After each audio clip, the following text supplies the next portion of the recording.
real niggas are scarce. But everywhere I go, I'm still tapped to more than just that entourage of peers. Couldn't they see the life for eating my own kind like Hannibal, an animal. The city was right. Do not hit me, lest you the epitome of the life. Anybody serving a different, kill yourself, nigga. I was there from America, and I be the exile. Deport them, everything that you taught them was foul. See, I ain't agreed to go 2,300 miles. I was taken away very young as a child. Illuminati got this world, still I miss New York. Grew up on Fuji rap, then stopped eating pork. I ain't gotta say, I'm the truth when I talk. I'm a fight and boots still like the gooch when he walk. For you rap cattle, look, I don't follow the pack. Gone alone in the zone, hollowed in the trap. Too much street dude for that industry battling crap. Creep through, speech mute, rehook. Hey yo man, only foul on my lap. Say they straddle the mat. Whole world of girls love bad boys, do handle the flack. Cause when you and your motley crew, matter of fact, soon as that shit roll in, fuel paddling back. I don't program, I see black and won't reason. Think you gon' keep saying you be back and don't mean it. Raise a seeing foes bleeding, so be it. Lay and push for days when that was so needed. With no speaking, I made them crack like coke heated. Witnesses said they witnessed it. Their homes beat it. 12 and a half, and matches arose undefeated to finish this day practice. For those I succeeded. I was banned from America, and I be the exile. Deport them, everything that you taught them was foul. See, I ain't agreed to go 2,300 miles. I was taken away very young as a child. Illuminati got this world, still I miss New York. Grew up on Fuji rap, then stopped eating pork. I ain't gotta say, I'm the truth when I talk. I'm a fight and boots slip like the gooch when he walk. Linden Boulevard, NY, QU, Church Village, Barbados, look, it's nothing. Young Guns, street people know publishing. Yeah. Corey, it's gonna be something epic, man. True story. Gun. Urban biography. What up? What up? You already know it's Mr. Hood Love Mikey B, man. That's Tef right there, banned from America. Teflon, Dawn, Norman's illegitimate son. On hold since 94 and cold be fitting for some. But I'm a beige in my physical live in the sun. G.O.D. co-sign against who want me brush. TD by design, I try but don't give a fuck. Yo, what's good? What's good, man? Yo, what's good? What's good? You already know it's Mr. Hood Love Mikey B. Today we doing part 2 of the Teflon Dawn story. You know what I'm saying? We talking about his last days free. You know, 94 on Rikers Island riding with the homies. You know, he was there, you know, with the first homies. You know what I mean? He was, you know, sparring with them. His Rasta redemption and his new life. You know what I mean? That's what we talking about today. You know what I'm saying? Y'all already know how we do, man, in here. Hit the like button on the way in. It's going to be another epic one, another epic interview, another epic story. You know what I mean? A ghetto story. You know, I hope from Hood Love TV, you heard? So without further ado, let me introduce my brother. You know what I'm saying? My bigger brother, Teflon Dawn. Salute. Yo, what up? What up, King? Peace, King. Rise up. Salute. Peace. Yo, what's up, man? Yeah, salute chat. Salute everybody, man. Salute NY, man. Yeah, say what's up to the people, man. They're coming up in the building. Salute New York, salute. You already know, man. I'm outside. I'm in the hood. I'm outside right now. I'm in the hood. I'm in the hood right now. I'm outside. Salute everybody. Yo, Todd, you in here, Todd Nero. You know who I'm talking to. If you in here, I hope you got the link, man. I ain't really this internet savvy like I used to be when I started playing with my computer when I first came home. I just fell off with that. It's crazy now. It's too much, man. But yeah. Everybody salute. Salute to all the people's pulling up, man. Y'all know what it is, man. Yo, so what's going on, Tef, man? What's good, man? Talk to the peoples, man. You want to shout some people out before we start? What's up, man? Talk to the peoples, man. Shout my man Shabon out. I want to shout Shabon and Miz out from LG. I want to shout them two brothers out. That's my brothers. Yeah, I really get to talk to them as much as I want because he be busy and I be busy. But shout out Shabon. Shout out Buster Chief. Show the boy. Buster, salute. Jordy. Shout out P2, youngster, man. Y'all know him as something else. Yo, shout out P. Shout it out, P. What up, P? Shout out A. Shout out A, you know. Hey, salute. Cuisine, you know, she doing her thing. She doing her thing. Got the food truck, got the food popping. There's so many, man. It's numerous to mention. We get back to that, but Hey, yeah, I'm tired, man. There go Marley right there. What's up, salute, Marley? Yeah, salute, Marley. Yeah, so like I was, we try to push the story forward. Around '93, February, I got clapped.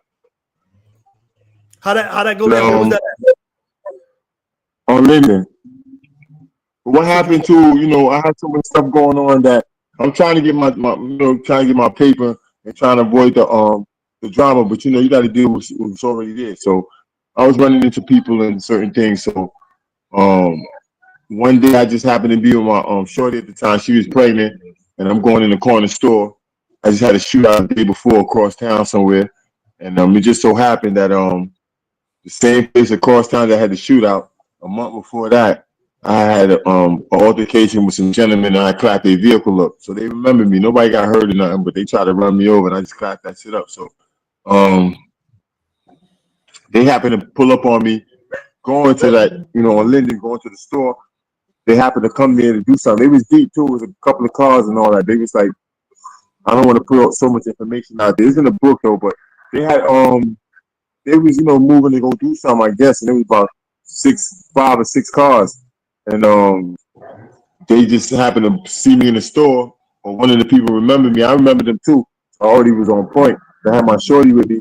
She was pregnant, so I told her that we should get out the store, leave, whatever, and keep it moving. But when I got out the store, she was hanging on, and she ran and grabbed me, and I spun around. Somebody took a shot and broke my leg. So I had my femur bone was fractured. You took a shot and it broke your leg? Yeah, with a 4-5. I actually, when I looked around, because I was pushing her away, when I looked around, I saw him on one knee, so he was already taking aim before I even saw him. So he broke my hit me in the air. I lost my toes. I ended up getting my toes. You know, it was a little dramatic, man. I ended up getting my toes. You know, I returned fire and everything, but then I broke my femur bone. That's the thigh bone, right near my knee, so it was crushed.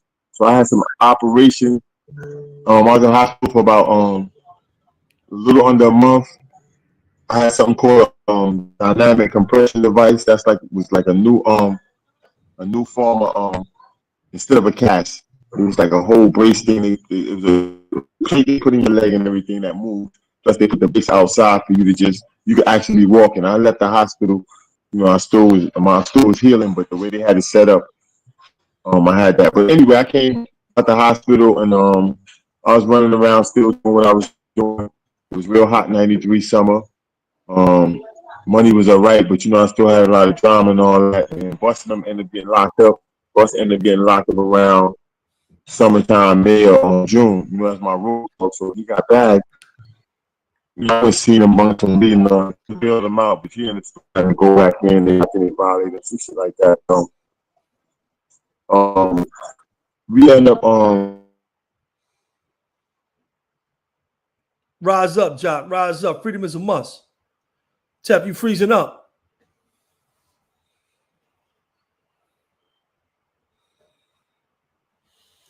Tep froze up. You know, he down there with that Barbados.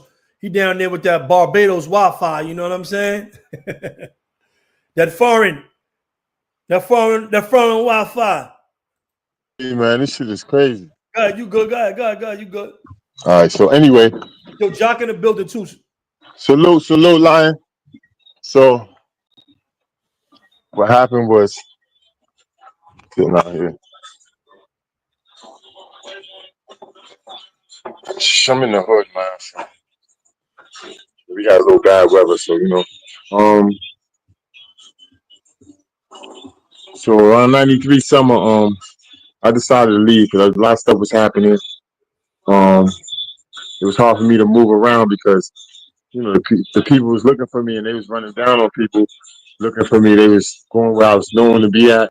So I ended up leaving and going to Albany. I spoke to Marley. Marley told me he was going to, you know, come through. We got an apartment. I was up there. So when I got up there now, you know, I had a lot of work still because I was doing things. So I had to wait I went out there and I just went shopping and just laid back, got the apartment, cooked a whole bunch of food, we enjoyed ourselves. And while I was up there though, because I wasn't in the city, a lot of people was just taking, talking a lot of stuff was being said. Um, a lot of beefs was happening that I didn't even have nothing to do with. Or dudes was just looking for that, dudes was looking for that smoke. And I wasn't really trying to talk to nobody, so things was just getting ugly in the town. And I end up getting locked up January 4th, 1994. Before you go into that, you got Quell that just pulled up. Bad vibes. Salute to y'all. Salute to Quell and Bad vibes. Salute Quell. Salute Bad vibes. Yeah, so I got locked up January 4th. I was charged with homicide. I didn't have no bail. In 1984? So wait a minute. You skipped Albany. I was in Albany for 6 months. I was on the run for 6 months. What was Albany like? Give me some background on Albany. How you feel about Albany, New York? Salute to Albany, New York, man. Salute to Albany, New York.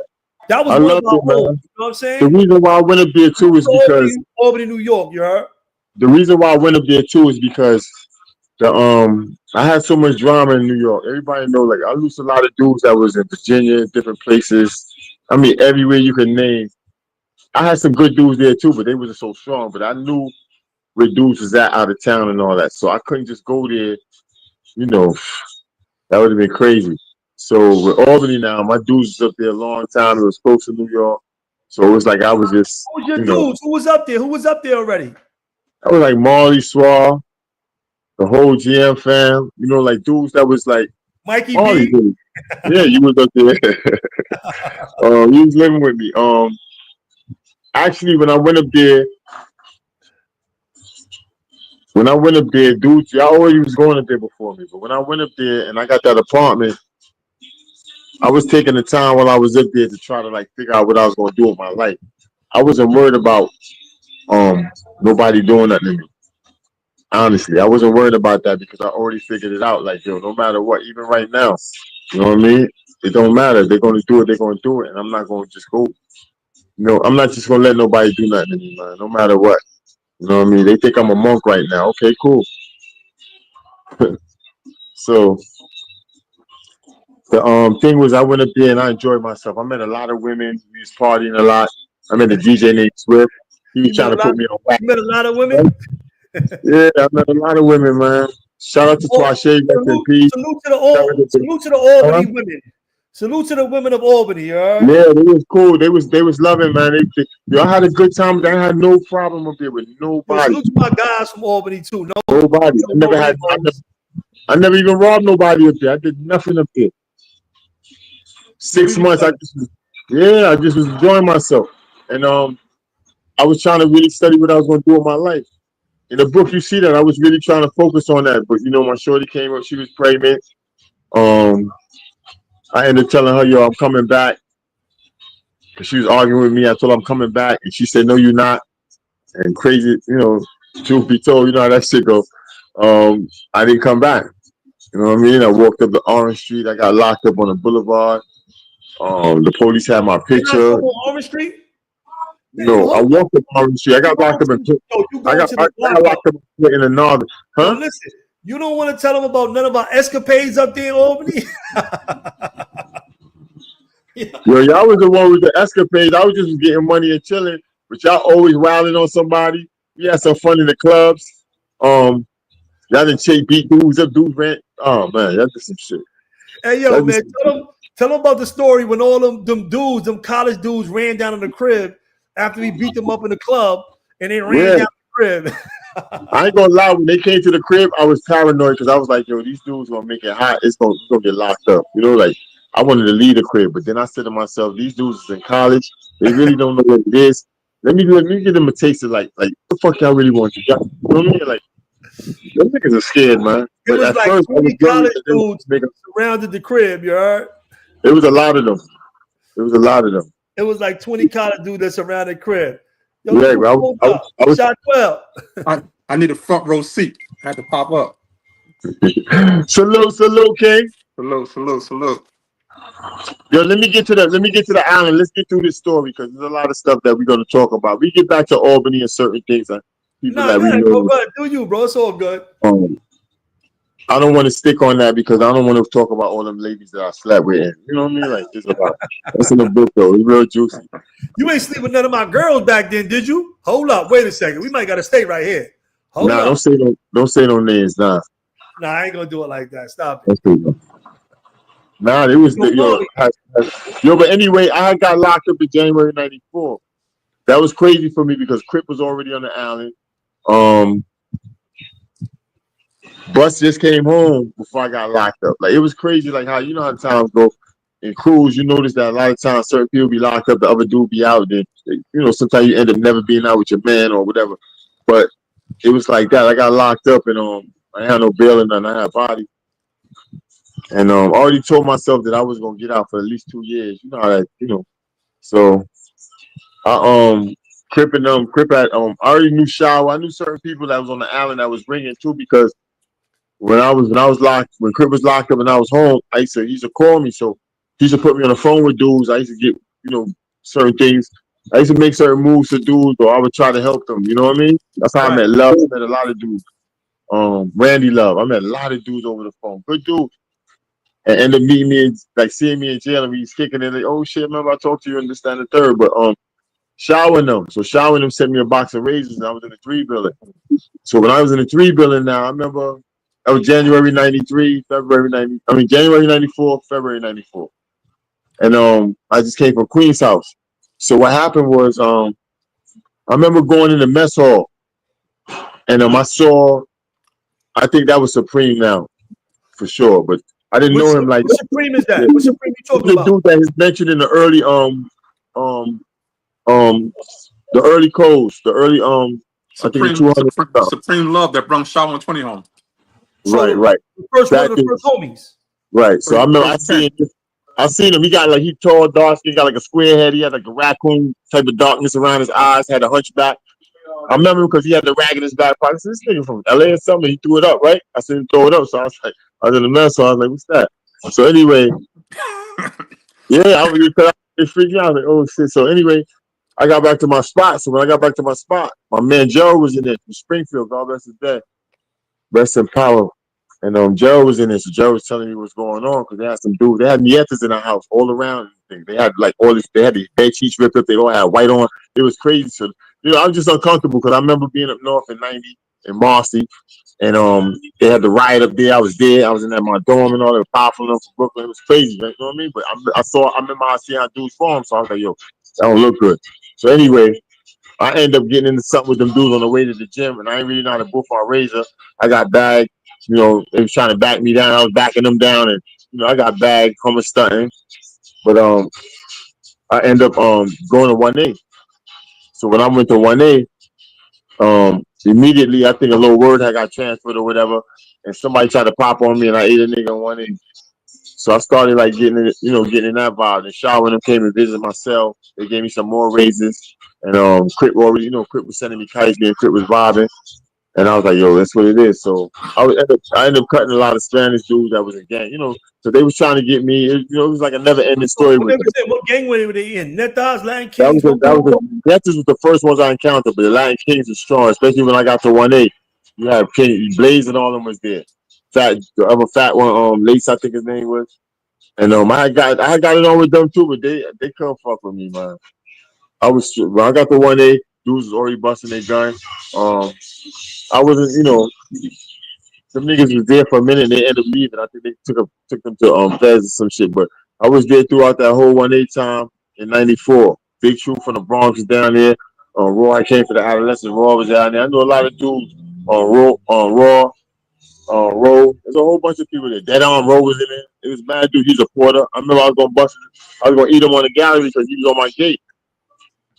And I heard niggas calling his name, but I realized it was him. I was like, oh shit, it's Dead on Rowe. You know what I mean? I said, I'm gonna put this thing on my gate watching me. Dead on Rowe. Who was Dead on Rowe? Let the people know who Dead on Rowe was. Who was a famous dude for BK? He had a They said he knocked a horse out before in the parade or something in the city, but I don't know about that. But I know Notorious booty bandit, right? he's a booty bandit. He was taking niggas ass. You know what I mean? So when I came to when I was in the HDM 1A, and I realized that was him on my gate because he's trying to act as I was high, and you know what I mean? I was like, "What the fuck you talking about?" And when somebody called him, he's like, "Yo, I'm coming in, just hold on." I was like, "What?" So I got up on his gate trying to like, his nigga sort of raising my hand, like, "Oh, you trying to? So I was like, "What happened? Fuck you doing on my gate?" So I end up being in 1A and leaving and going to Admin Seg. But before I left 1A, I had saw Manute. The same Manute that you was talking about. It was him and a dude named Black. So they was in 3 blocks. So I was going to clinic or something from 1A. Remember they should take us to the you had to go to 3 blocks or 5 blocks or some shit to go to the clinic. So I was coming from the clinic and he's like, yo, Tap, yo, and I was like, oh shit, Manute, what up? So his man was like, yo, what up, blood? Like, he's just saying blood. So I was like, I ain't even paying no mind. I just thought he was talking like that. So I was like, yo, what up, Manute? That niggas turning up and come to 1A, man. They got mad food in here. You know what I mean? So when I got back to 1A, I end up hearing the bell go off in 3 block or whatever, and them niggas ate some niggas, and they end up coming to 1A with us. We end up getting on again in the lower library. But I remember when they was in their cells, when they first came over, and I went to their cell, we was talking. They had the poster up. The poster was said NYC Bloods, and it had the sign up, and it was in black and white. And it was just like a square paper, and I was like, "Oh shit, what's that?" It was like, "Yeah, Bloods." And I was like, "Oh shit, Manute, other nigga, Black." So I was fucking with them. I wasn't fucking with that because I didn't know what it was, but I was fucking with them. We getting at these niggas, and So we went to the law library the next day, made a movie, made a couple of movies up in there, and I ended up getting transferred to Admin Seg after a while. They sent me to C95, 1 and 3 upper. And that's why I met Sha 120. Nigga had the fucked up fronts that kept falling out. The nigga walked up on me the nigga walked up on me when I was at the sink brushing my teeth, some shit in the morning, slapstick, some shit. Nigga was like, "Your friend or foe?" But I had my joint and all out of rug. I spun on him. I was like, "What? What you talking about?" He's like, "Friend or foe?" You know? I was like, "Man, listen, who's you?" The nigga started telling me his name. I said, I ain't never really heard him at the time. I was like, I don't know. He's like, yo. I said, my name is He ended up, somehow the conversation got to Crip. And he's like, yo, that's Crip and all that. I said, yeah, whatever. But he ended up putting a stun in there or some shit happened and he got out of there. So, I met him through that. And then I ended up leaving there and going to they had the towers, we call it Pound now. That shit was just open. They had just built that building. It was brand new. So they sending high security dudes there. So while I was up in 1 and 3 up, I think I met Your Majesty or somebody. I met a few dudes, but they came down from up north. So when I went to the new the OBCC shit before they made it the bank, they opened 5 South. So I opened 5 South. We were all high class dudes that just came from either the Bing or whatever. They threw a lot of big monsters shit up there. So hold on, wait a minute, but you left from 1A and 1B already. Who else was over there with you, man? I ain't go to 1B yet. I'm still in 1A. When I came back after I went my little trip around population, then I came back and ended up in 1B. I ain't meet Shaquille them yet. That's how I met Shaquille them before I went to 1B. So I went to that new shit they had, and I kind of had a little reputation over there for eating, for like stabbing kings and all that. I'm talking about I used to go in the hall with me, Supreme Shaheen from Astoria, Shabon from Brooklyn for LG ended up being with me for a long time over there. Me and him got real close over there. A lot of dudes was there with me. E-Money from Brooklyn, God bless his dead, he came from up north. Ended up finding out that was Panama, PI from Rockaway cousin. And there's a whole lot of dudes. I get Data, Tony Rome. I was going for days, energetic. A lot of dudes, man. A lot of dudes. And I had good vibes going on over there. We had, I had to shoot a smash, so we was doing good. Everybody had a phone, and you could come there if you was blood. I met Polo, Low Dangerous, Rest of Power, all these dudes. I met so many dudes during that time. But that was '94, around the summer and all that. But I end up now making my way around, end up in the Beacon or something, or NRC, some shit I did, and I end up in the NRC. So they ended up telling me they're gonna send me to 1B. So before I went to 1B, No. Before I went to NIC, excuse me, I went to HCM. They sent me to 2 block. I met hold on. I went to 2 block. When I got to 2 block, Ronnie Mack was there from my hood. Shaquille was there. Killer Kev was there. Corey King was there. Little Chop, rest in power. Green Dog, rest in power. It was real dudes in there. Wade Dave from the Bar Drama came there. He ended up doing something in 7 blocks. And when he came there, they tried to get at him. We ended up eating. We ended up stabbing up some dudes and all some Latin Kings and all that. So we all got moved. They sent me to the Beacon. While I was in the Beacon, I met Steph from Red Hook. All of us was over there at the same time. We just, everything was all right. And I ended up stabbing the dude up in Law Library. Corey King was with me that day. Chewy from the Bronx was with the other dude. Like, we was cool though. We all was cool, but it was a situation and I just handled my business or whatever. I ended up getting tackled in the Law Library. Niggas threw me at NRC. When I got to NRC, because they tell me they're gonna send you to 1B. So I was like, all right. But I never been to 1B, but I'm like, all right. I ain't even studied it, but my man English and told me, yo, that's a different type of people down there. You know what I mean? That's a different type of people down there and all that. So now the first homies that I really was around like that after meeting seeing Manuka and was Shaquille, Corey King, Killer Kev, Tata Brother Troy. Like dudes, some dudes wasn't really blood, but I know that those are dudes that was around. I know Shaquille and them was repping that, right? And we used to be rhyming all day, kicking it. Dudes doing anything, everybody hustling, dudes doing anything. But I ended up going to when I was at NRC, me, Germs, English, whole bunch of dudes. So I remember Buster had did something in the Beacon, knocked some, got it on with the police or whatever. So I heard he was down there. Star from Rockaway was down there. Lacey, the original Lacey from Lost Boy, and Freeze is down there. So when I got down there, I got word that a little tension was going on with the with them niggas and the Bloods or whatever. I don't really know the dudes down there. I don't know nobody. So when I get down there, dudes is like locked in. Like, you know what I mean? 1B is a different animal. If you don't know nobody, you can't go to. I don't even give a fuck who you know. If you go to 1B and you come out, you better be able to bust your gun, do something, because you don't know what's gonna happen. Niggas, that shit was like penitentiary down there. So I went down. Yeah, that shit was just like that. 1B was just like anybody say different. I'm telling you, niggas wasn't even locking out. You know what I mean? Niggas was locking out. And I see was like that too in a way, but not like 1B. 1B was like the last, ain't no more movement after that. They had us in a cage inside of a cage. I remember I was in the last cell, me, I think me, Magoo, and somebody else, but they had us like, they can't even come to your cell then. They got a cage around your cell, and your cell is already one of them cages that you can't just stick your hands through. So it was like fucked up vibe, right? We couldn't eat sometime for 2 weeks. Dudes ain't even fucking, dudes just be fighting, we should be burning that shit out. And we do shit contrary to what you would think, because dudes down there burning, we ain't getting no food, and then we ain't asking for no food, and we just like, fuck it. And they can't, you know what I mean? That shit was crazy. So we like fires, they gonna try to make us fucking damn near suffocate ourselves. So when they do try to take us out the cell, we gotta fight. Everybody fight and get their ass whooped. If you don't fight, you gonna get your ass whooped worse. So you might as well just try to get your shit off and all. Try to make the niggas take you out, restrain you instead of just having their way with you. The niggas was fucking us up, man. I ended up winning a lawsuit behind that shit.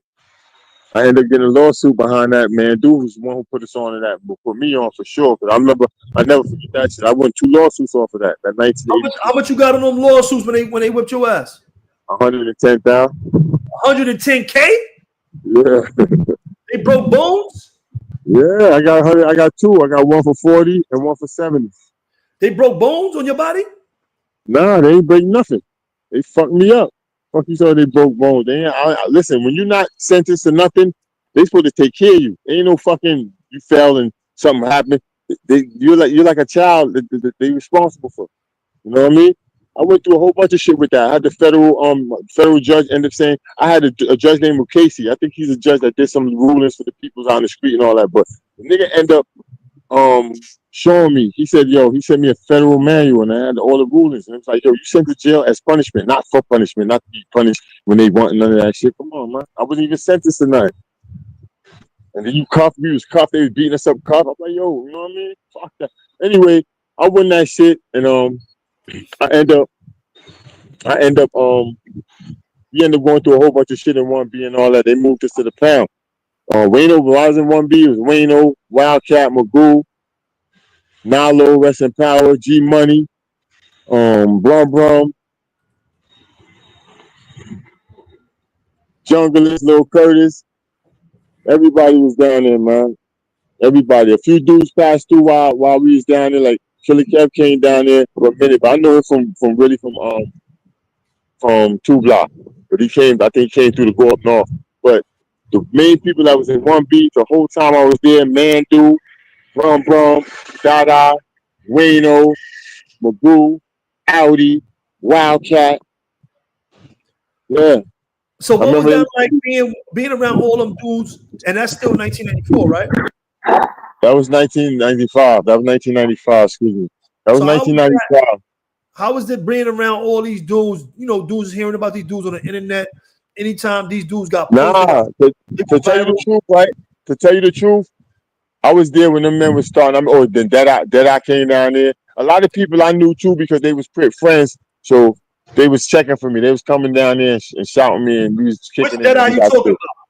Leonard McKenzie, original Dead. That's the only Dead I know from the Bloods. I see other people on the internet, but that's who I know. All right, yeah, I know Dead. I know what you're talking about. Right, with the crazy voice, niggas don't give a fuck, nigga, and all that. Me and be arguing all day. Like, don't take them in there. Yeah. All right, so notable homies and stuff like that. Did you ever at that time? Did you ever meet OG Mac? I met him when we went to the pound. Because after what happened is that we had 2 big things down there with them. We was getting it on with them almost all the time. And we end up leaving. They closed 1B and all that. They had the big shit. They moved us in the middle of the night. So we was different than the rest of the big. Everybody else that was in 5 Block and up there and all that, they was different. We was really like on some animal thug shit. Like we eating anybody. We was trying to make movies on the police. We was trying to, when you go to court, you know what I mean? We trying to do. I can't hear you, bro. You went out. You know what? Stop trying to call me. If you're watching this, don't call me. I'm not going to answer you. I told you put your phone on D&D. I knew that was going to happen. Oh, but anyway, we end up going through a lot in 1B. That shit was crazy. Only thing that was good about 1B was the visits. You used to go on the visits and fuck all you want. You come back with whatever, but they used to fuck when they put us in a booth and leave us. And you shackled, but we had handcuff keys. We pulled a bone. You know what I mean? So what was it like meeting OG Mac for the first time? How was that? Oh, I was in after being down there with them and watching them put together the 200s and all that other stuff. I used to be like, yo, these niggas really doing this shit. Like, the shit was really serious. I was like, these niggas could talk. Them niggas was really serious about that shit. So, we got to the pound. That's when you really seen it because you had all of them beings stacked up on top of us. We in 1 South. They only had 1B in 1 South at first. Then they started adding people to fill it up. You know what I mean? I remember Giuliani and them walked through there. We was going crazy trying to get out. But anyway, I heard about that. Yeah, they walked through looking at us. They had our names on the doors. They had labels on us like we was animals. Like this one, you had like 1,000 separations. They had all that shit labeled on. This shit was crazy. So, we end up when we got to over there now, dudes ended up turning it up. A few people went up north, like they started snatching everybody up. Wayno and everybody started like when we got to 1 South, dudes was jumping off on the captains. Dudes was like Ty Guns ended up coming down there with us. Rob Lowe was over me. Like everybody was in 1 South at one point. All the 1B gangsters, and then whoever came that was turning it up, that was in 3 and 5 Block. And it was real serious. So we end up turning it up. We had the handcuff key, we ended up coming out our cuffs in the yard. I got footage of that. We sued. That's one of the lawsuits. So I got footage. I got footage of me coming out. They cuff. I got bad vibes on the ground. You see the police with his foot in the air and all that. Come on, man.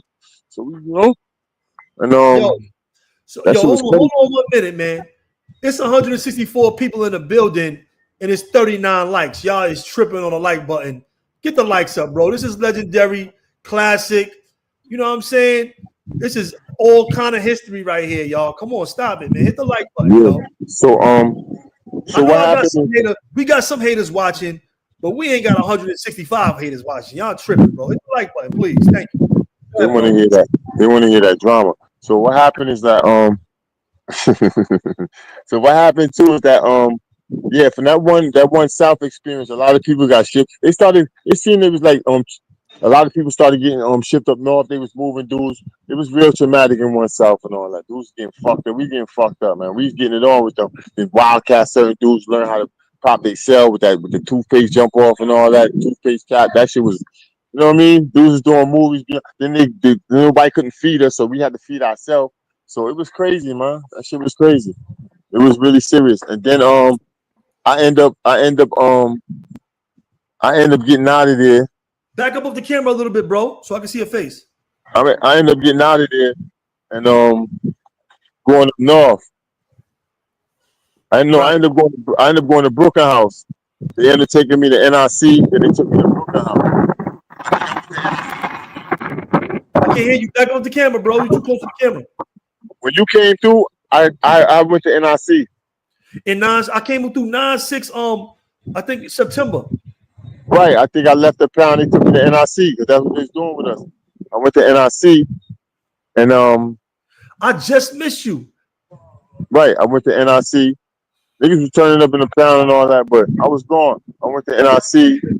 A lot of niggas went up north. Me Magoo, G Money, and Nalo, rest in power, ended up catching a case in the pound. That was the first food. We ate the first food. So nigga had little vibes with in 1B that never used to come out, but when we came to the pound, he came out. You know what I mean? So Right. I was gonna eat him and Magoo and them ain't want to let me eat him by himself because they didn't want me to eat the first food. You know that political. It's like I was like over my shit, so I over their shit. They had bones too, but I had a bone for myself, and I was right. I had a little tension with them when I first went to 1B, so I ended up getting a bone and all that, so I could play the game because that shit was serious. Where niggas would come to the yard and carve you up, you be cuffed up, and niggas would be loose. So he ended up we ended up having to catch a bronze case. So we used to they used to pull me to go to court, pull me to bronze court. Me and Magoo and us we used to meet each other sometimes. The niggas up north. So I ended up going to Brooklyn House. They sent me to Brooklyn House too. I didn't know why, but I figured out later. I ended up Shabon ended up coming from down south. He had some cases, son. Shabon from LD. He ended up being in Brooklyn House with me during that time before I went up north. My last time, right? Not the Right. last time. You know, first when I got sentenced, I took an alpha plea. Now what happened was I just talked to him I didn't today too. have Shabon. Yeah. I just spoke to him. I just texted him a little while before I got on the show. All right. Right. So me and him was in Brooklyn House. So I took the little time. I got 2.5 to 7.5. No contest. I didn't have no co-defendants. But what happened was they didn't have after 4.5 years. They really didn't have no case. And then I had a bunch of alibis that I had gotten from out of state that was saying that I was out of state and all that. The problem was is that they was the same way they couldn't find their witnesses. I couldn't find mine either. So I wanted to go to trial, but I still didn't really want to go to trial because they ended up coming with some bullshit. Somebody said I told them in jail that I did it. Some bullshit. I don't know how they say that because I used to always say I ain't never did it. I ain't do shit. You know what I mean? Yo, Abdul Latif Shakur. Yo, we're looking on setting up the super chat, man. $5. Appreciate that, man. I was an SBA in 1 South in 1 North cell, 22 Muslim head. Shakur. I held Sinister and homies down. Assalamu alaikum to the real rights. We all last. That's right, man. Walaikum assalam, man. Peace to you, brother. Yeah, peace, King. Peace. Yo, yeah, it was real though. It was a time when we couldn't even eat, man. I remember that shit. They was doing shit to our food. Then the porters was from like the 6th building. They was like all gang, Spanish gang dudes. I was like, damn, this shit is crazy. So yeah, so I went to Brooklyn House.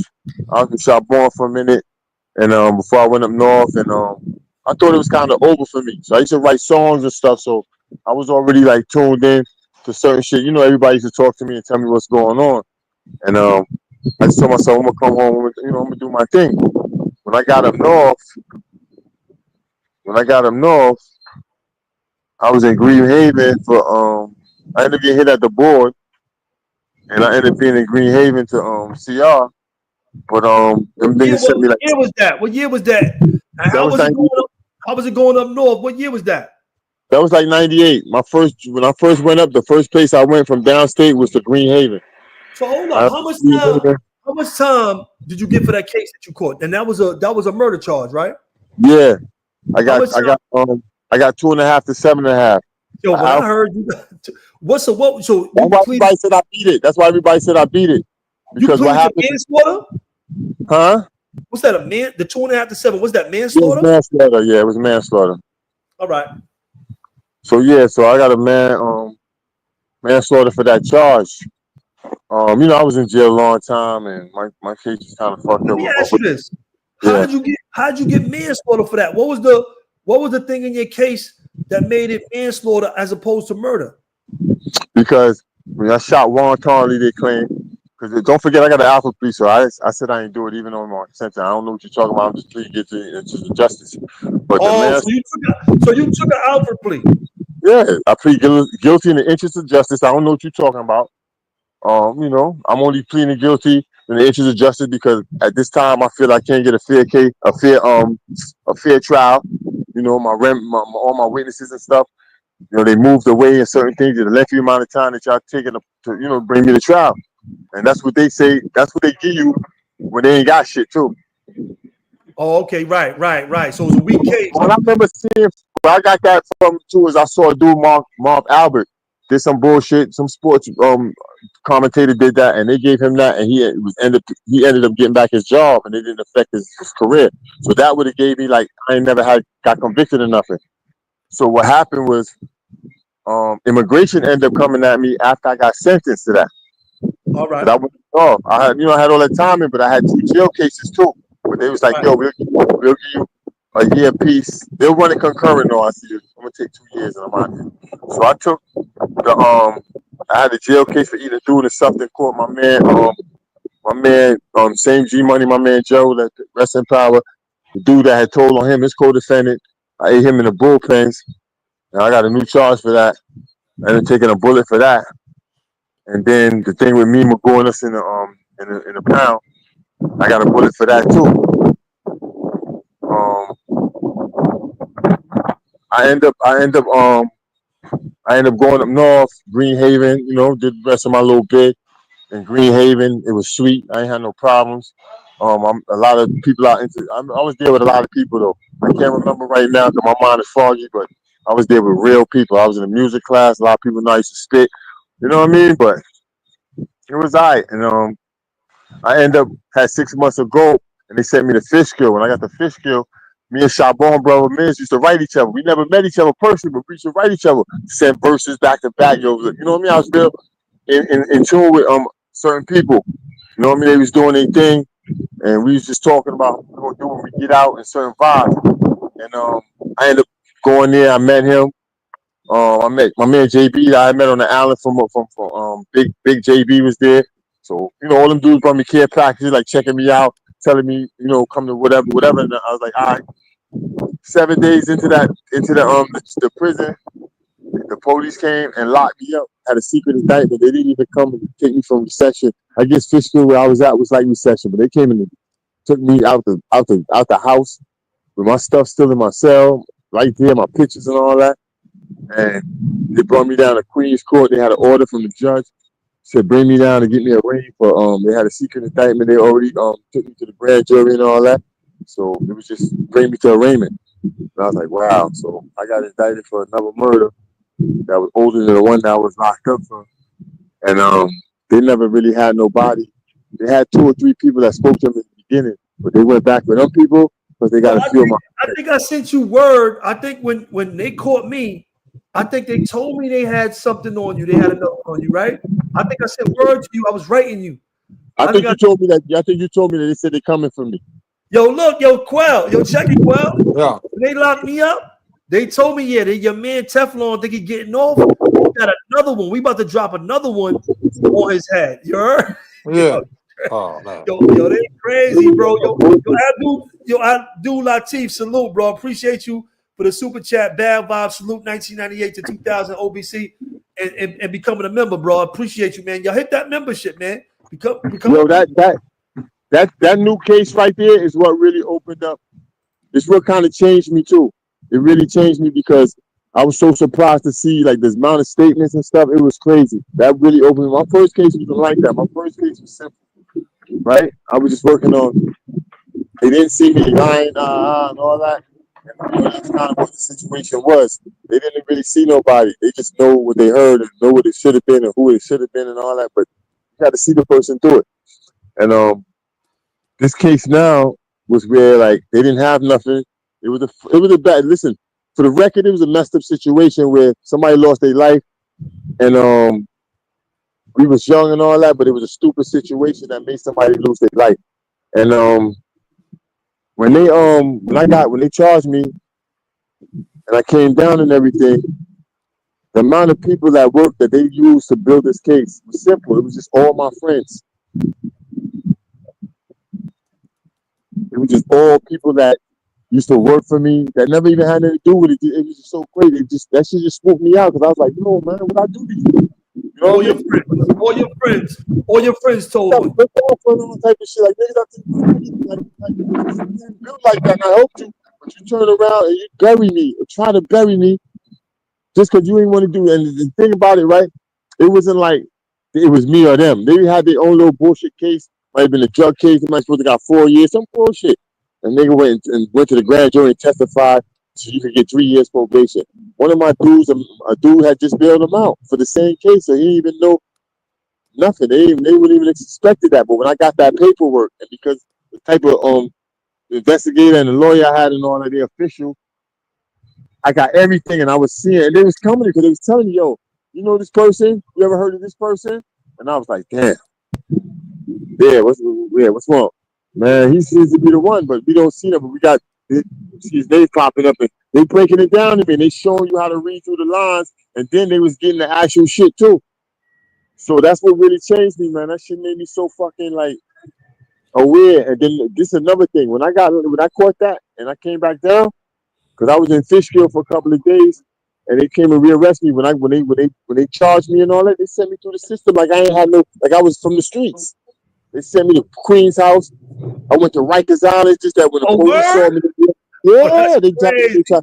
Don't forget I had the lawsuit, so they was mad too at that. Right. So they played you, did that on purpose.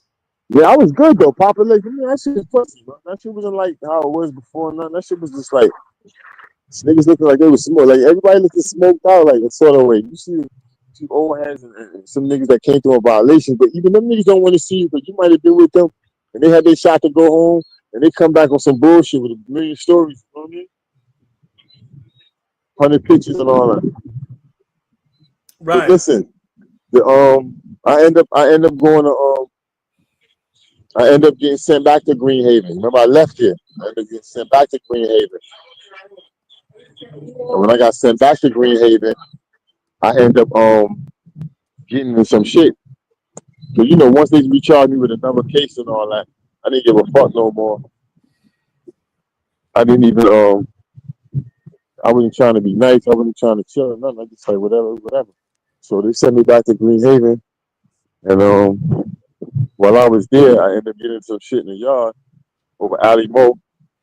Niggas tried to motherfucking move on him, so I ended up popping off outside raining, outside the hoodish thing. I ended up popping off and went to Southport. So they sent me back and forth 2 times from Southport to court, and then I ended up getting CR'd from Southport because they had gave me 2 years for stabbing. I ended up only doing 6 months for some shit to the CR. Some fucking shit. I only had 6 months to CR or something, some shit like that. So I ended up getting sent back to court and getting away from the court. I was people. I met Mario Machete there. George talk about him. I met him there. People was there with me, but when I came back to when I went back down, I ended up in HDM. I ended up in HDM again. This time with Fox. What year was that? That was 2000. Came back down in 2000. I just missed you. I was going back and forth to court too. I was up north. I came up north in 99. I think I was hearing that too. I was coming back to court. I caught 2 new charges, and I used to be going to Bronx Supreme for that. Yo, salute to everybody in the building, man. Jai's in the building, man. Salute to everybody in the building. Hit the like button. Jai's TV. Salute. Yeah. Yo, I know. it's 165 in the building. We got 78. We got 79 likes, man. Get the likes over 100. Y'all tripping in here. I know I ain't got 80 haters, man. I got like 50 maybe or 30. You know what I'm saying? 80? It ain't 80. Come on, bro. Stop it. Let's get it, y'all. Go ahead, bro. Sometimes people just be listening. They don't even want to hit no like button and all that shit. With the vertical screen, I be watching shit sometimes. Huh? Say that again? Yeah, you there? You can hear me? Yeah, I hear you, bro. Yeah, so I went back down. I was in HCM with Boston. Basically what happened was I wanted to go to trial, but the amount of people that I had, the witnesses, I had no control over, like, speaking to them or certain things, right? And it just was ugly, man. It was real ugly. My friends is what really did it. That's the ones that made me think, because even one time somebody ended up telling one of my people, yo, won't you tell him I'm going to help him. I'm going to come and try to help. See, you already told him how he's going to help me. Come in there and flip it back and forth. I ain't playing that game, man. It was that type of situation. So I just like, man, all right, I'm going to take a 40-12. I already went there with immigration and all that. So I said, I'm going to see, I ain't gonna fight them. I could afford them. I was here since I was a kid. My mom was one of the citizens. Wasn't illegal. I was a green card holder. I told you that was some shit that Bill Clinton put together in 1996. So I was could afford it, but I just didn't want to. I didn't want to be on parole. I didn't want to make myself vulnerable like that, right? I was on parole before, and I know how it was. And I wasn't even as that hot, but I remember going to parole with my toast and all that. Getting violated by my man outside holding my toast and all that. You know what I mean? So I didn't want to go through that. Not even go through that, but just have to be at my, at my level of maturity and all that. Going home, I got to be subject to that with the type of lifestyle I had.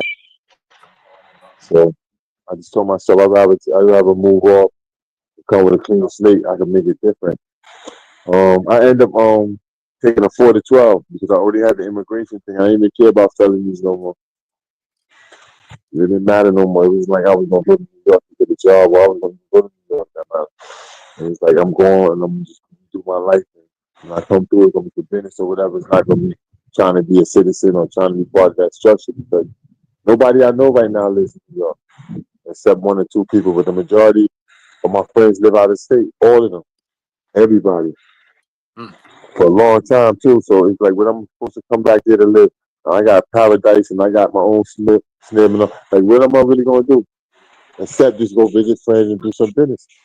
So I didn't really care about that no more. That was a thing that made me looking at the way people treated me, man, the way dudes didn't do certain things. I was always loyal to my friends no matter what.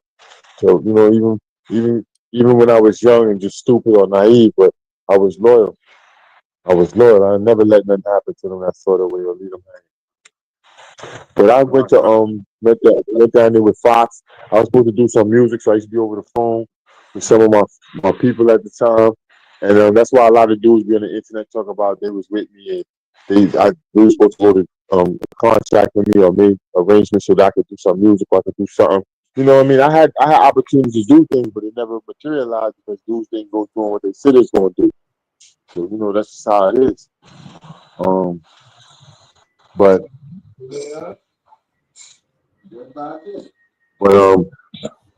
a lot of people turn their back on me, man. That taught me a lot. That woke me up. So when I came back here and I had talked to people and we had the arrangements to, do certain things. I mean, like, within a couple of days or a week or whatever, I wasn't hearing a person anymore. And not only that, I wasn't in contact with a lot of people. I always keep my contact limited so I don't be spending myself thin. And, little conversations come out of one comment, you speaking to somebody lying and all that. So I keep limit myself because I didn't trust people. They been on the phone talking crazy. And the person that I was in contact with that was supposed to like make certain links and make sure that people know where I'm at and all that, they just disappeared on me. They told people, I don't know why, but told people I was all right. I mean, this is a serious thing. I didn't do nothing to them. These people I actually looked out for, I made, to be somebody strong or whatever. It's turning it back on me. And that caused me to like had to figure out how I was gonna survive, how how I was gonna move forward. I had the book done and I had certain things in place with that too. And that kind of made it difficult to move forward because, you know what I mean? I had plans with certain people to be doing certain things for me up there and moving around and everything. And none of that materialized. All my friends mainly that you see as my friends now, those people were in jail. So it's only these last whatever amount of years, because it's been almost 20 years I was home. Only these last 10 years, maybe the most, that some of these people came home and they've been in contact with me and we speak. And, you know, it feels good to just talk to them. Because I don't rock with nobody like that. Not because of me just being on no bullshit. A lot of dudes separated themselves from me and hope that probably I was gonna get locked up or somebody's gonna blow my head off, whatever the fuck they thought. But it was obvious. It's only that I went on Instagram and I'm doing my food and got my business that some people got to see me and I got to see all of these people like, oh shit, that's what you was doing? And you'd be surprised to know that some of these people lived with me for so many years or lived around me or whatever. And they just disappeared, just hid themselves from me. You know what I mean? Come to find out though, a lot of people ain't no good. There's a lot of stuff that y'all don't know, that y'all think y'all might know. You got a lot of cocksuckers, just dick riding dudes and all that. Just, you know, people got a romance with a lot of stuff. I don't got that no more. I was younger, yeah. But now I don't got it. Anybody could get it. Anybody's suspect. You know, you gotta be you gotta be objective, man. You gotta look at the thing and don't really be like trying to catch feelings and hold on to a lot of stuff because people will break your heart, man. It's real Hey, out there. Yo, Tef, let me ask you this. Yo, you know, Yeah. Moses Carter, yo, looking for the truth for the deuce. He says Moses Carter asked, "What was your beef with Ian with the green BM?" You know what that is? Who? Ian with the green BM, EAON. What about Ian? He said, "What was your beef with Ian with the green BM?" Nothing. I just used to rob him every time I see him. What was your? Why you want? Oh, you used to book him every time you see him, just for Yeah, fun. come on, remember that. I don't know why people be wanting you to say something. What? That was what I was doing. He wasn't being soft, man. The only reason that was I went All in the right. stash house and came out with like 4 or 5 checks, a big bag of drugs and money. You know what I You took mean? the gun. Them dudes is not supposed Pulled to up be on out the there. tank? He had no business being out there. He should have got a job. He should have got a job, man. That's crazy. Where Should have was he got from? a job, man. I know him. He used to be on 107 Guy Bro. Or 107 got bro. Had the mouth full of funds, yeah. Getting it though. He was getting it. Youngster used to fuck with him. That's what made me ain't really heard him because Youngster got me mad. Youngster, this nigga soft, start getting money from him. He gonna keep you involved or something gonna happen to him. You might be in the middle of that shit. You know what I mean? That's crazy. I don't even know what's going on. Yo, And the Abdus. dudes that's goons, the dudes that's goons for dudes now, dudes that's goons for dudes now. I don't want to get off track. But dudes that's goons for dudes now used to work for him. And I said, when I come, if they ain't got the money, they'll tell me come back when they finish. They're gonna give me all the money and all that. They'll tell the dude I already got everything and finish the rest and give me the money. All that Oh, type man. of shit. Oh, word? I could pull somebody up here now. He probably say, yeah. I mean, I got love for him. He alright. He was alright, but he had to do that. That was what it was. Dawsky Beauty, salute. So you know, it's a lot of bullshit. You a wild boy, bro. Yo, no lie, side. You see when people shot me? Yeah. No lie, Quell. That was it. I was like, man, they gonna kill me, so I don't give a fuck. I'm gonna have fun with it though. I remember a movie done. I'm gonna have fun. Billy used to have fun. Billy used to be like, hey, Pippin. You know what I mean? Yeah. Screaming on it. And he was like, yo, hey, Sir Brady, that's Pippin out there with you? You know what I mean? He not with you no more. So I grew, you know, that's the thing was that the thing too was that they used to talk a lot like, oh now, you see how the internet is? That's the same Yeah. way the streets was. The difference is that you could run down on dudes or it's easy to, you know, it's just different. But that's why I don't respond to none of that. A lot of dudes be on here with all type of stories.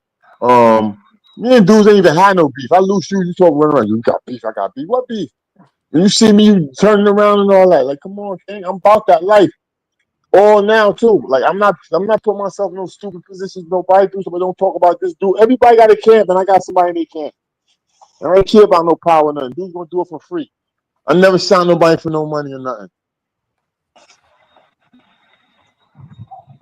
Real talk, man. Dudes got to stop with this I'm bullshit. telling you, we wasn't no mercenaries, you heard? We wasn't no That's all mercenaries. this shit they was doing now. Let me show you something, right?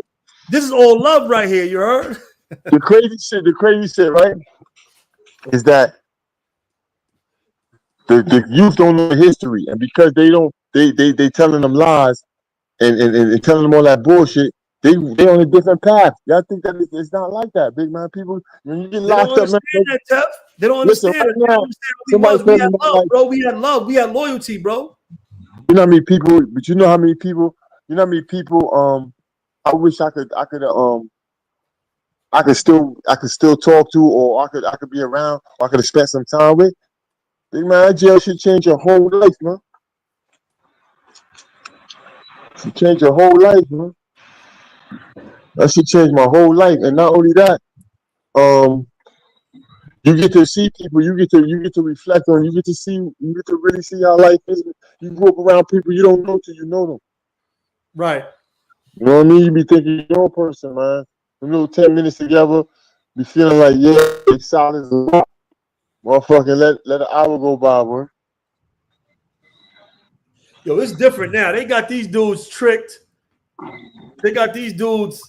It's different from when we came up, bro. These dudes is like totally. This is like different. I'm not saying they better or worse, but it's different, bro. It's different now. But a lot of people putting money before everything, and it's not really no money. Because Right. if you look like if they put money, I don't know. It's just sad, man. It's not even. I can't even say it's money because I see people in situations on now, and I'm like, what are you over there for? Like, what are you on that side of the fence for? Like, what are you doing? But to some people, there's no other. They don't know nothing. I realize a lot of people are not as smart as you think. You know what I mean? They're not as smart as you think. So you know, I did my bid, and when I was getting ready to leave, I never refused to sign. I signed off and all that. Went to immigration. I sat tight. Me and Jones, Golf Officer Jones in there, BSB Jones, I call him probably now. But me and Jones was in there. That's my boy for years. And shout out to him and Scully. I think they in the situation. Shout out to Scully and Jones. And Yeah, shout out to Scully and Germs, man. I spoke to both of them since I've been home, man. It's good to hear from yeah, I you, bro. speak to them too. Jones used to call me all the time. Yeah, Scully shout out too. to both of them brothers, man. Yeah. Wow. So Scully and I, Germs. I end up going like after I left, after I went back to Green Haven, went to Southport, whatever. I end up coming back up before the 12. I went to Sing Sing. When I went to Sing Sing 2000 February, I got married too. So I'm trying to get trucks. I ain't trying to do that 5 joints. You know what I mean? Plus, I had a good girl in my corner, so you know how that always feel. Like I'm gonna marry her. I'm gonna enjoy this rest of my big, get ready for the world. So I had went to Sing Sing, married and all. I was Sing Sing. My man too. Shout out to I Bill. I don't know if he watching this. Clarence Macklin, the real Mr. Macklin. He just did that movie Sing Sing. I was in Sing Sing with him. That's what he rock with me every day, just me and him. I was a chef. I was they made me one of the chefs in the kitchen. On some put me like on some like dudes had told them about me. They ended up bringing me up there. So there were 7 chefs. I became one. I was cooking for the whole like all my people and all that. I was selling food too. Um, Me and our Bill was rocking too deep though, man. Go to the movie theater. Nobody was smoking like us. I was getting the bag. Um, Nobody's eating like us. I was cooking that exotic. And, I did my bid in Sing Sing for a minute, but did about 13 months there. I was getting ready to get a trailer. They did some sucker shit and put me on the job. I was sick as a motherfucker. They had me in Auburn reception. My wife was a trooper. She came through the visit. She came through on a visit while I was in reception, that type of shit, because it's my anniversary too. I had the trailer lined up for the anniversary and all that. So I end up going to Adirondack. That shit was a little bullshit because I wanted a trailer and I didn't want to be in it. And that shit was burning me. I had about 5 joints left. So I said, man, I'm gonna pull a stunt. I'm gonna get out of here. So somebody ended up telling me about Merrill Cooper. Nah, son, you signed Merrill Cooper, you go to Clinton, you gotta be in this program, they're gonna expose your case and all that. I said, I don't give a fuck what they do. I ain't speak nobody or nothing. I'm getting out of here. I gotta get chucked. You know what I mean? So they Yeah. sent me to Merrill Cooper. I got there.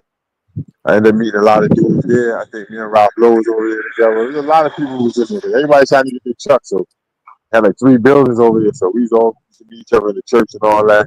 Shaking and shit. And Twin was over there with me. He was in another building. But Dante from 88 was over there from Hillside. There was so Yo, many salute dudes to Dante. coming. Salute to Dante, man. A lot of niggas coming through. Dante the one who showed me how to write that book for him, man. He showed me the whole thing. I ended up showing a couple of other people, and they became successful. My man Ali Bradley, um, Tracy Thomas from Lawton, Dwayne Thomas, but because so Tracy Thomas on book, he ended up catching a bit or something. He locked up now, but I showed him the format. I don't know who started writing books first or who started the company first, me or Dante. But I think Dante might have got me beat. It's either one of us, bro. I never Yeah, seen Dante nobody. started, but Dante had his joint, Ebonte Books, him What and his year? wife. That was like 2001, 2000. Oh, He had yeah, that done. He he had had it that. in He had it. 2001. He If he had had it it. in 2001, he beat me because my book came out. My first book came out in 2006. Yeah, when I bumped into him in 2001, he had the book already published. He showed me the shit sold 10,000. It was moving. He showed me that whole game. I was like, yo, this shit is sweet. But my thing was that I didn't want to write because don't forget when he did that, a whole bunch of people, Vicky Stringer, Relentless Aaron, there was real people that started Right, going in. right. I was reading all of their books. I was reading all of their books. I was reading them. I was like, yo, okay, this is what they doing. So I said, nah, my life is like that. I ain't even. I'm gonna write. You know. Plus, I told you I like that man child in the promised land vibe because Have I you was like, spoke to Dante since you've been home? nah, I haven't spoken to Dante since I left there. I'll probably try to link you with him. I seen him on 89th. I seen him on the north side. He pulled up on me at a barbecue one time. Mm-hmm. Dante's a real dude, yo. Salute to Dante, yo. Yeah, he showed me that game. He showed me that. Salute. He showed me. I didn't know him in the street. I ain't fuck with him like that or nothing, but because he's a Nah, he was couple. messing with us. You One gotta of the remember, people. even though he was on 89th Ave, he used to mess with us. You know what I'm saying? Yeah. He used to mess with all of us. And when we was on the island, he was messing with us. Even when the police beat me up, and I went over there to the Beacon with Mel Cross, they sent me from OBCC. They took all my clothes. Dante sent me shoes. He sent me shoes and Yeah, clothes. he was telling me mad stories and shit when he was around me. He was just kicking, but He wasn't capping, bro. huh? He wasn't capping. No, real No, he solid. was telling me shit. He used to tell me shit, but I never really fuck with him. So you know how I am, man. Right. I met a lot of people in jail that knew about me from the street, and they used to talk to me, and I used to listen to them, but I used to be careful when I talk to them, man. Right. Mm-hmm. Shout out Abdul Shakur. Yo, salute, bro, for the deuce, man. The bros held me down making Shalat in One North Cell. Appreciate you, bro. Yeah, I hear you. Go ahead. I hear you, bro. Yeah, so B, salute. so now when I was in 1B, right? I remember one time, everybody know I used to always have His Majesty poster on my wall. Because when I was young and I went to America, get back to certain things. When I went to America, the first Rasta I saw was my aunt. She left here like the early 70s before we went to She left here and she went to America. And she was Rasta since I knew her. Rasta, Naya Bingi Rasta, not just, locks and nothing. She's official, right? And I used to go to her house. I knew how Ike food tastes. I know the music. I know the drums. I know the incense, the frankincense. I know the smell of things. And I knew the food, so I just used to remember that. But I was so caught up, I was living with my moms and them, and I was already started eating McDonald's and certain shit, so I was more into that. So a lot of times I used to even go to our house and try to don't eat. Like she'd be like, "Yo, sit down, we gonna get some food." I said, "Nah, my moms and them coming." Like, I'm trying to avoid that. But she the one who kind of gave me that influence into being focusing on. She gave me that she made me know Rasta, and then when I got locked up. And I used to beat my songs. I always knew to beat my songs. I used to have a picture of His Majesty on the wall. And I remember going to court one time, and I remember a lawyer, somebody said to me, "You know who's that?" And I said, "Yeah, His Imperial Majesty, Lion of Judah." And the man was looking at me, and I just like, why he asked me that? You know what I mean? So, I used to do my studies, especially in 1B. We were always on some reading shit. I remember I used to always make fun of Mabuka because he used to get the Malachi's New York shit. And he used to get the Holy Tabernacle Ministry shit. And I used to make jokes. I used to be like, "Yo, what the fuck you doing with that?" He's like, "Nah, Tef, read this shit." And they send it to me. The shit about some alien shit and all that. So I started making fun. Like, later on, I'll be like, yo, you hear that? You hear that shit in the book? You be like, what's that? I'll be like, yo, you don't hear the mother shit? Shit coming fast, man. Come on. We used to make fun of, we should always be reading and we should always be on some learning shit, like trying to learn what's going on in the world, trying to educate each other. You know what I mean? And I end up hold on. I end up being in Black Studies class and all of them north. Take one with a brother named Back the camera up a little bit, bro. Huh? Can't see you. Back the camera up a little bit. Oh, right sorry. there. Yeah, right there. Yo, so you said you was in a Black Studies class. Is this before or before you started writing or after you started writing? I was writing already because I was doing rhymes, but I started writing a book. Let me tell you when I started writing the book. I started writing a book. You would look at the preface and you could see in my preface, I'm in HDM. I already was writing before that, like I did a couple of albums, so I had like a whole story thing laid out. But what I did is like I started officially writing a book. But what I already had, I started a preface. The preface was I wrote in HDM January 1st, 2000. I was like, yo, all my life, I just felt to write it that day. I was with Foxes next door to me. It's crazy. That shit was like unreal, like to be laughed at. I said, yo, I remember when I was young, they used to always talk about the year 2000 and you know what they saying will happen in the year 2000. It was just talk about it. I feel like from a little kid. And I said, I never thought, yo. Shabon just texted me and said, get tough, my love. He said, when niggas didn't know who I was and was fake scheming on me, he went to the yard with me in the Beacon. Send a salute. Yeah, that's my nigga. Shabon, my nigga. He get busy too. All that pretty boy shit and all that. But the nigga stay flying. He get it.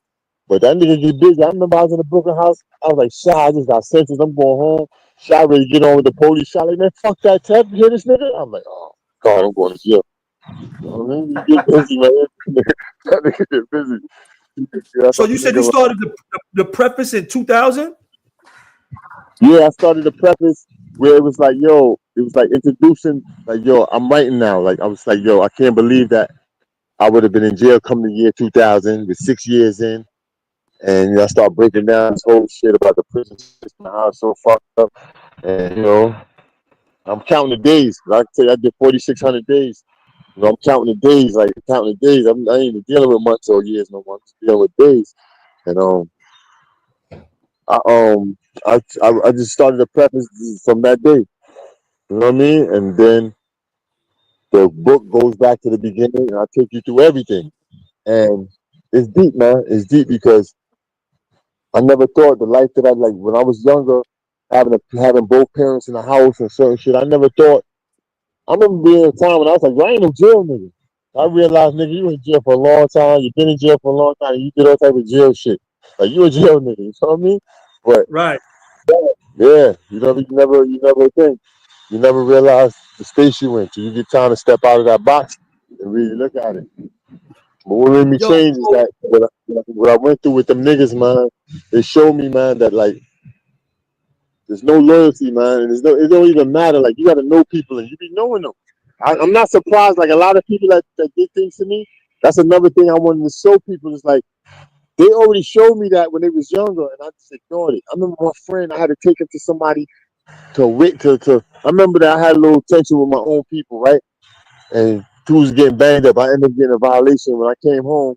Two dudes that got shot up. So the dude that shot them, they didn't even tell on him. They told on another one that's kind of like real close to me. So when we squashed the beef, he was like, "Oh shit, I forgot to tell you that little situation." So what happened? I go to court, man. They shot me 5 to 15. I said, "For what?" Your man told I said I shot him. I said, "What?" So I had to go get this nigga, take him to the nigga lawyer on Queens Boulevard, and make him sign the affidavit and all that, saying that my man ain't doing with this, that, and third. And then, that was that. But I'm gonna tell you something. From the fact that he did that, I should have never fucked with him no more. I didn't really rock with him like that, but I mean, not even have him around me, nothing. You understand what I'm showing you? This is the mistake that we be making. Dudes be doing shit, and you be like, nah, that was this. Nah, I don't care. Once I do, that's why right now I don't even talk to certain people. They was up north blowing dudes back out. They was doing all type of bullshit. So I can't really trust you around my family because I learned from the past. Yeah, who crazy? Listen, if you fucking with dudes up north and all that, you're not gonna be around my family, my daughters, and none of that shit. Come on, man. Right. Hey, big man, when you're in New York City, I don't know about nowhere else, but when you're in New York City, dude, and people know you, and the state feel like fucking projects really, because everybody know everybody, don't care what jail you go to. That don't you feel like you still home. Right. Where you get this world you go into where that shit is comfortable, big man? And as you get older, you don't want that much pussy. These niggas is crazy, man. I don't know, man. These niggas got that shit in them before they went to jail. I be hearing people tell me, big man, when I was locked up, the last thing I was thinking about was some pussy. Niggas trying to blow your fucking head off and then stab you the fuck up crazy. All type of shit going on, the beats on you, and you might never get out. You don't be having no fucking time to be thinking about no fucking sex. That's when you comfortable. Crazy? Yo, so let me ask you this, Tev. You hear me? Every So year population got beef, you around there beating off all crazy, your legs gone. Crazy? you hear me, Tev?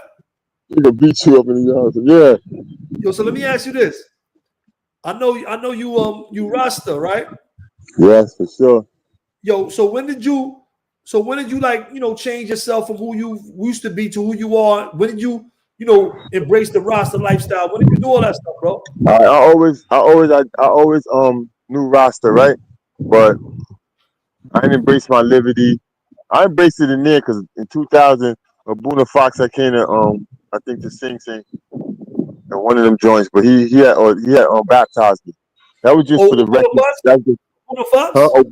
Ubuna Fox. I know Real you're talking short about. man. I think he passed now, right? Oh Um, wow, sorry to hear that, man. yeah, I heard that. Somebody told me that the other day, and yeah, he had baptized me, and they got something they put together called the Universal Rasta Order. And that's like for everybody who's Rasta to fall under one thing to make First. sure that these people can, His Majesty, and make sure that nobody can come and just, we're not no religion, we ain't into nothing. So Rasta's a liberty. You know what I mean? We freed up from all of that. You don't deal with that. Now we talk back. They talking backwards. We gonna turn it back right. We don't listen to that nonsense and all that. Real talk. Right. Men educating themselves. Men know what's what. I don't eat no meat at all. I don't eat nothing. There ain't nothing wrong with me. I be up early. I go to sleep when I want. You know what I mean? I can't sleep on my stomach. If you know what I mean. Like I'm good. Right. You know what I mean? I'm good. I'm good. So that's the thing. That's how we supposed to live anyway. We ain't supposed to be eating no fucking carcasses and all that. And it's not nobody fire. You can eat what you want. You could be Rasta and eat what you want if that's what you want to do. But is it that serious? I'm not eating none of Right. that pork. I'm tired of seeing people with them diseases. So that's what my life right now is about. Is me creating a menu, creating a diet for people that they don't have to eat meat no more. They don't have to worry about using soy. That should give you fibroids and all type of other shit. Just natural shit, just fruits and vegetables. You know what I mean? I'm a walking testament in right now. I follow certain people. I came under Sabi. I came under Lalila Africa. I got Lalila Africa self-diagnosis all now. I use that on a daily basis. I could tell when something's wrong with me. You could buy the kits. You could test your urine yourself. Like it's real shit. That medical shit is fucked up. I be talking to people and everybody's on medication. That's illegal drugs they sell. And they got the whole population on it. You know what I mean? I'm not. The food too. The food is poison. Everybody say you're gonna die of something, but I don't want to kill myself with no sandwich. Yeah, I came in this world kicking and screaming, covered with blood. Why would I just want to just throw it to the wind? Like fuck it. And there's no feeling like being sick and unable. You Right. ever see a little injury? How that shit? How you feeling crazy? And you be like moving in slow motion and all that. And you even when it don't hurt, you just be still moving in slow motion because you don't want to hit that spot again. I know that feeling. I got clapped up twice. I should change the equilibrium. Niggas think I got the bop, but I be walking cool. Nah, it's my equilibrium is off. From She getting got me shot. on, yeah, she got me on tilt. Yeah, when I got shot, I was on a cane for a while. I was kind of walking strange too. You're right. Yeah, when you kid, that shit is like a rite of passage to almost. It's nothing. It's one story. You ain't getting it back. But as you get older, you mature, and that bone don't heal properly and all that. Or your hips start hurting because your foot is on your feet is not level. One is higher than the other, or whatever. These are things that you don't think about when you be a kid. I was saying it the other day. I was laughing at somebody. I said, "Damn, man, I'm tripping, man." I said, "Man, my shit ain't." I'm laughing and telling them like, yo, I can feel the difference. I can see that when I was younger, I never paid no mind to it. I never thought that I would come that day, that you really Right. be yeah. So I was saying too the other day, I was telling when we was talking about the jokes, dudes get so caught up in that shit. Like, I don't know, man, what type of people these are, man, but I know plenty of dudes that was living similar to where I was living or whatever. You know what I mean? And they out there, this, that, and the third. But I think dudes need to stop getting caught up in gossip and want to know shit. The internet makes you know shit. Yeah, the internet makes you shouldn't want to know something you don't need to know. Huh? Fucking it's something else, You man. already said, Yo, so one Shotwell, day my friend, he said, dudes should stop wanting to know shit. Yeah, it's a fact. yeah, man, you want to know too bad for what? If you know, then what? Nah, so you can tell somebody it? Like, what the fuck is you telling me? You want to? Like, certain shit, yeah, it's too much. They don't see the logic in that. They think it seems to me, right, that um, yeah, man, it's a right to not be cool, like to be some sucker shit. That's fun. Like that's the new cool. Being a sucker, like do whatever. I'm like, nah, man. That's why I Right. don't even do. Yeah, man, they ridiculous with it. I was saying this too is that yo, this is crazy. I was saying this too is that a lot of people don't know the truth about a lot of shit. I had people call me all yesterday. As a matter of fact, I did my first interview, and I'm gonna show you that what's crazy is that we got all type of footage. We got stuff that we ain't even do yet. Mikey got a whole bunch of shit. I mean, it's serious how people's lives. This shit is made for our lives is made for this shit. Like we got so much shit mapped out that we didn't even have to think about before dudes start doing what they doing now. Before the blogs and all of that, I've been wrote my book 20 years ago with the same people that you hear people talk about. I got all the clips that dudes mention my name, all of that shit. So I didn't miss nothing. You know what I mean? And then I Right. met, and then I got the yeah, because I'm watching it, and I'm like, yo, what they talking about? Do I talk about me money bang and certain shit in them? It's serious because those dudes that went to jail for that is my friends, and they played a significant part of my life. Me trying to run behind them. Matter of fact, the book explains things in detail properly. I'm up here talking. A lot of times I be skipping things and missing things, but I just wanted to fill you in, as to what happened. Um, I actually did know what happened because I was at my family house, and this girl that Shushan had introduced me to, she was from Left Rack, so she know my man in them, and I never forget this shit. Tasha, if you watching this, salute Queen. I ain't see you in a million years, but still love. And she end up calling me. It's like, yo, where you at? And I was like, what you saw? I'm at my family house. And she's like, yo, turn the TV on. I turned it on. You see this movie ski. You see the movie theater smoked up and all that. And she's like, that's you and your friend. I said, what are you talking about? Because of the name.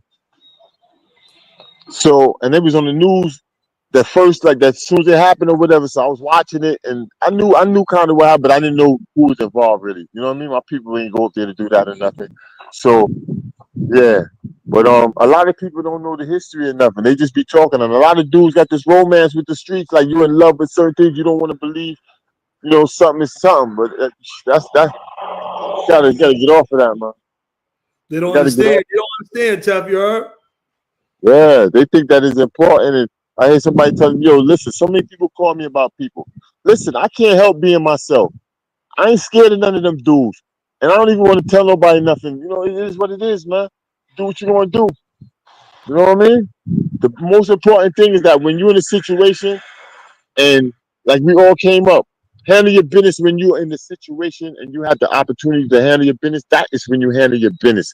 It's always what you do. It's not what the fuck you could talk about. People don't do shit, man. They just be talking. They don't do shit. They don't do shit. Dudes can say what they want. Now I got money. And so what? So what? So what? So what? I got people that got money too. Call me. Yo, you alright? Yo, I be seeing that nigga. Yo, and I'm like, nah, I'm good, man. Alright, alright. I heard the nigga talking crazy. I heard this and this. Or I heard you said this. And then somebody respond, yeah, whatever. Big man, I don't be worrying about nobody or nothing, man. Dudes got to worry about that. All them dudes want to be tough. They want to be super tough. Proof to everybody they super tough. But when times come and they in that beef or whatever, they don't handle their business. When dudes clap me, I clap back, man. It's nothing. You know what I mean? And the things that Mikey going through, he going through. But dudes, he ain't by himself, and nobody told him to do nothing. I didn't even know he was gonna do that. It's real serious. That's how serious shit is. You don't know what's going on. Y'all talking. Y'all making up shit. I be reading the comments. Actually, the shit is comical because y'all don't know. Y'all don't know, man. Y'all don't know. All you got to do is read between the lines. And people movement, period. Dudes don't keep it real. Dudes ain't do nothing for nobody or nothing. But they be using people and using people's names and representing themselves wrong, acting like they really on certain sides and all that. They not. That's just what it is. Nobody hating on nobody. Nobody ain't talking about. I remember when I came up, when we used to loose a dude because he wasn't built, it wasn't called hating. It was called you got loose. Right. You know what I mean? So all this stupid shit dudes is on and it's too much, man. Too much. Too much, Right. man. Too much. Nobody ain't got no principles no more. So it's like, to me, it's like don't make no sense to fuck with a lot of people because they don't have no principles. I don't know what they on. Yeah, everybody did things. We all came up hard a sort of way. It is what it is. But we at that point now where we can enjoy life, and we ain't like we forgot what we've been through. We the same dude. There's still 100 shooters right there. They just old, and all their kids are shooters, and all their fucking nephews and nieces is worse than them. To tell you the truth, like, come on, man. People is like they caught up in this bullshit. Nobody's checking for that. People just trying to move forward. People trying Right. to move forward. You know what I mean? People don't want to see people move forward. And it's funny that the fake dudes is always the ones trying to prove something to somebody. Go on people's Instagram accounts, they making up all type of shit and they posting this shit. They just taunting dudes. A dude might be sitting there at 25 for a nigga and get up and say, yo, man, this nigga told on me, man. Nigga like, what? Yeah, this nigga right here, man, he told on me. All the niggas that eating off of him, they gonna be there holding their heads. Damn, son. You give me a little fat. Damn, son. For real? So that's what you do now. I'm eating off this nigga, son. And all. That's how niggas be talking. Crazy? They gonna say you lying. Yeah, son. You really see you got the paper, son?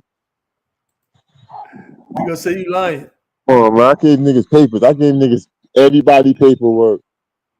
All my friends. And I ain't gonna lie, right? Everybody that I get that paperwork to ain't like, yo, handle your business and all. It's just like, yo, this is what's going on. So they can have, that verifiable shit.